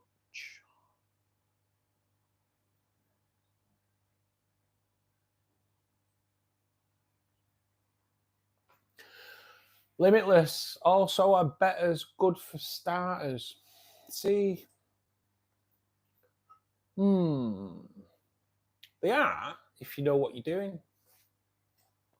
With anything, living, you need to do the research first. See, I'm not the one to recommend betters because the last two I've had I've struggled with. So don't really know. Betters aren't my thing. Like I say, people use them, people have them as a starter fish, don't they? It just depends on your area and what your water's like. Everything you buy depends on what your water in the area is like. You know, if you're in a hard water area and you want the soft water fish, then you've got a battle on your hands getting that water right. So yeah, I've never had much luck recently with betters. Woodford, that's the one, Ian. Yeah, Woodford. Yeah, I forgot the name. It's on the outskirts of Bramhall. Woodford Maidenhead Aquatics is really, really good. Thanks for that, Ian. You've saved my tiring brain. Couldn't think of that at all. Well, that's the one. I take it you've been there as well. It's a great shot, that. It's great for betters. Get some really nice ones. They probably won't ever sell a better to me again if anyone from there is watching the stream today. It's one of those things, isn't it? Some things you have luck with and some things just don't work well for you. My angelfish, are they fighting again, Limitless? Yeah. So what it is, so what I have in there's 5 angels in there, and there's 2 breeding pairs. So what you'll find is when one breed, luckily they don't breed at the same time, but if one is getting ready to spawn, you'll see them start clearing off an area, so they, like a leaf or some flat surface, so they can get it clean, so they can spawn on it. And that's when it all starts. And they kind of warn each other away from the area that they've secured for themselves. But to be perfectly honest, mate, they're not really that. They're a little bit aggressive, but they're not over aggressive. It's something I keep an eye on just in case. But they've never got to the point where they injure each other. But yeah, there'll be a little bit of a dominance. But angels can be aggressive. It depends what you put them with. Like everything, really. Galactic Republic Fish, thanks for joining us today, buddy. Nice angel fish, thank you. They are, like I say, there's 5 in there and they breed all the time. I've just never had much success. We've got it down to where they become free swimming the fry, but then they kind of get picked off. They do a lot better on that side of the aquarium than they do on that side of the aquarium. So one pair kind of went over there and they got onto the free swimming stage, but then now they've started spawning on the filter intake. What chance have you got? What chance have you got when they spawn on the filter intake? And I've told them, they just don't listen. Soft taco, I have used Purigen, yeah. And it's not the cheapest product to buy, is it? And I bought Purigen and I split the tub into 4 bags and I put a bag in each tank. And to be honest, I didn't notice a difference. I have it in my shrimp tank as well. Now it probably needs recharging. But I know you recharge it with bleach. And I know I've done bleach on the CO2 diffuser and that, and it works well. But yeah, I'm always a little bit wary of me using bleach on aquarium products. But yeah, Purigen, if it may work for some people. I just didn't notice it work for me. I didn't notice a difference. And to be honest, for the price of it, if you're putting it in your tank, you kind of want to see it make a change, don't you? And it didn't. So I put Purigen in my shrimp tanks when I was struggling with my shrimp tanks, because like I've got a shrimp tank running and I've just introduced a colony into the CO2 tank. But I was struggling with the shrimp tank and I thought, you know what, I'll put Purigen in there and see if it makes a difference. And I still struggled with them. So the only thing that made a difference personally for me regarding the shrimp tank was Richard on YouTube who does the fish keeping answers, which is a shrimp-based channel. And if you've not seen him and you've got shrimp, then go and watch a few of his videos, because he took a dying shrimp tank of mine to a thriving colony, and that was just through watching his videos. And I did actually buy his book. Book was like $9.99 or something like that, online ebook. And I bought that, read it, adjusted a few things in my shrimp tank, and before you know it, you're setting up traps in your shrimp tank so you can move shrimp into another colony. So yeah, I'd definitely recommend him. But like I say, that was his book that made my shrimp tank thrive, and not Purigen. Kind of Corey cat and guppy at the start. Yeah, Corys, right. So if you're going for like more common Corys, like your bronze Corys or your albinos, they're quite harder. And they'd be a great one to start with. But again, like really, your Corys, you want 5 or 6 to putting together for sure. They're not one to be living on their own. Corys especially, you'll see Corys just hang around together. As when I don't know if you was in before, when I went around the tanks and we looked at the Corys, there's just a congregation of Corys under one of the lotus leaves, and that's what they do. They kind of hang out together. And guppies, yeah, they'll mix together. And guppies are a definite great starter fish. To be perfectly honest, if I was going to recommend any starter fish, guppies are probably the ones to do. So if you get male and female guppies and you put them in, and you're new to the hobby, within a couple of weeks and you're seeing some little baby guppies knocking about, for someone that's new to the hobby, that's kind of what you want to see.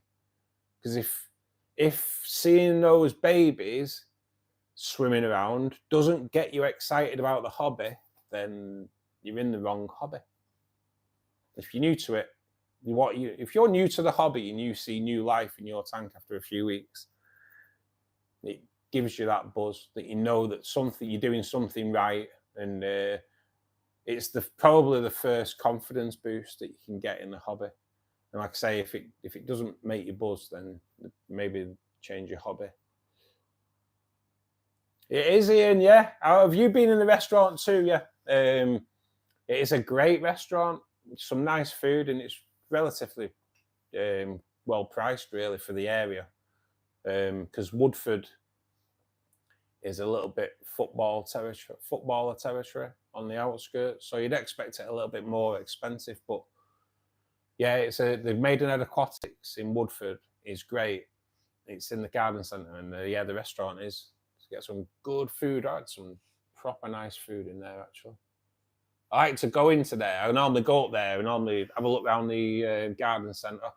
I normally take my mum up there. We go up to the garden centre. We'll have a walk round and get some food in the restaurant, and then finish off in the Maidenhead, and normally come out with fish. Yeah, it's good.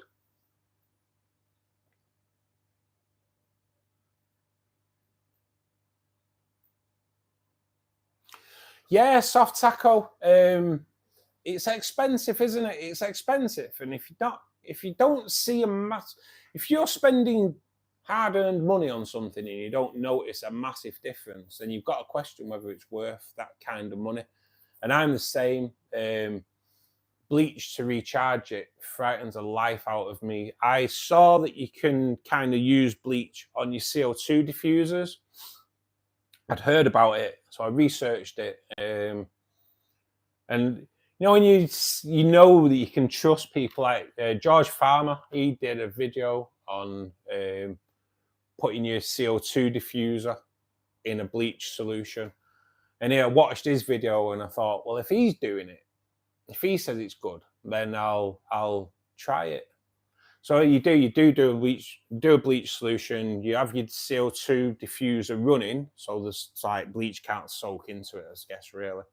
And you leave it in there for like 5 minutes, and then you'll put it into a water dechlorinator solution.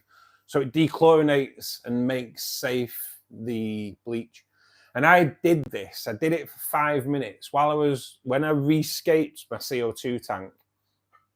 I had the CO, well, because I was building it all day. I like stripped it down, rebuilt it, but the CO2 was still running. So I thought, right, okay. So I dipped it in bleach. I had it soaking in bleach for about 10 minutes. And then for 8 hours, then it was in dechlorinator. And it was still squeaky bum time when I had set the tank back up and reintroduced the fish that had been in there. And I put it in, and lo and behold, it has been okay. So yeah, you can kind of like make bleach safe with a dechlorinator, but it's frightening. It's frightening.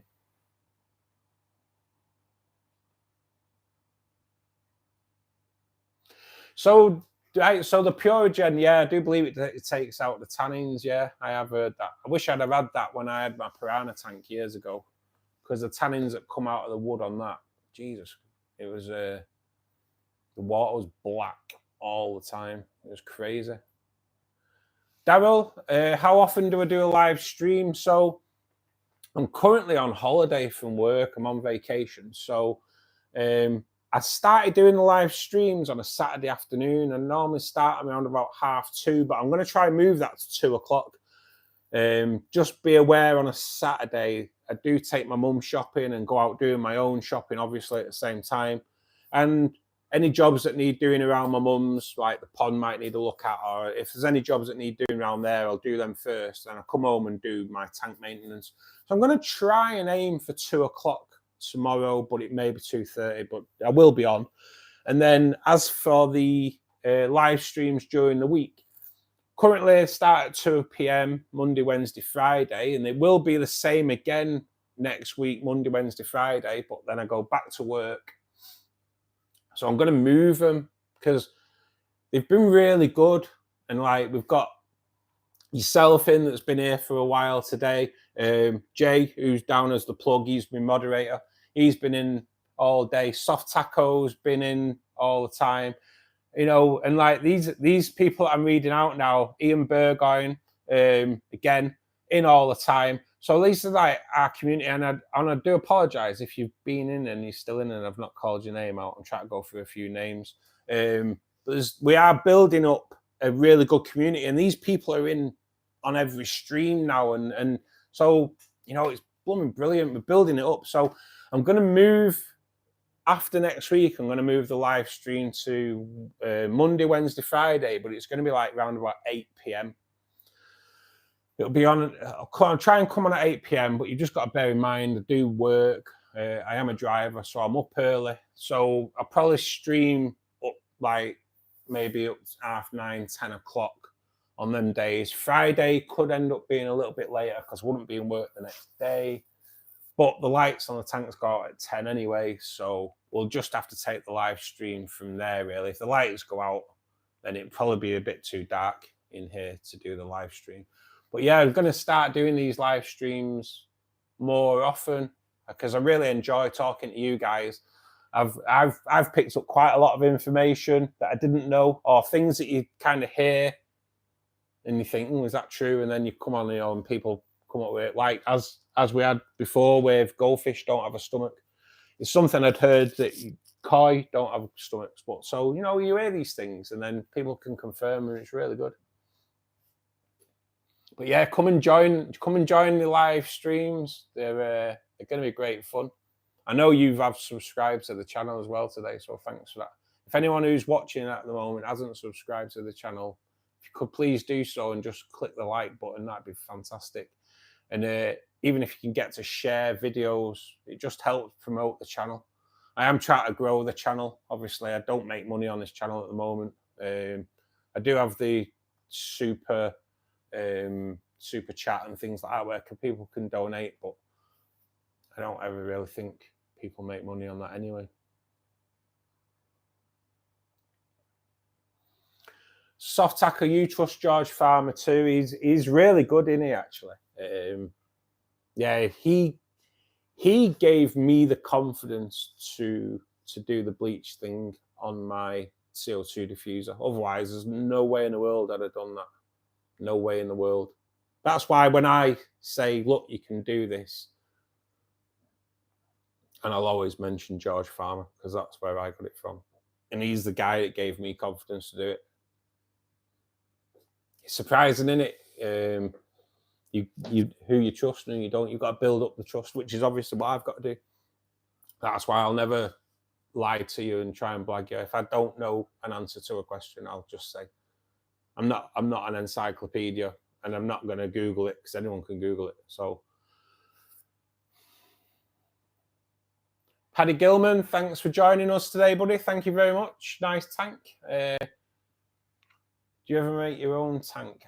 It's something I've not done, mate. Again, it's making your own tank. You've got to have the confidence to do it, haven't you? And I live in rented accommodation, and it's laminate flooring. So I wouldn't even put a second-hand tank in here. It's just, if I had my own place, it might be something I'd look into. But if you saw silicon ceiling, if you see the silicon ceiling that I've done on around my bath, you probably wouldn't want me to make you an aquarium, to be honest, because it'd be terrible. Me and silicon seal don't go well together. When I did the silicon seal in my bath, there was more silicon seal on me than there was around the bath. So yeah, I don't want to attempt it. Yeah, it wouldn't look great if I did it.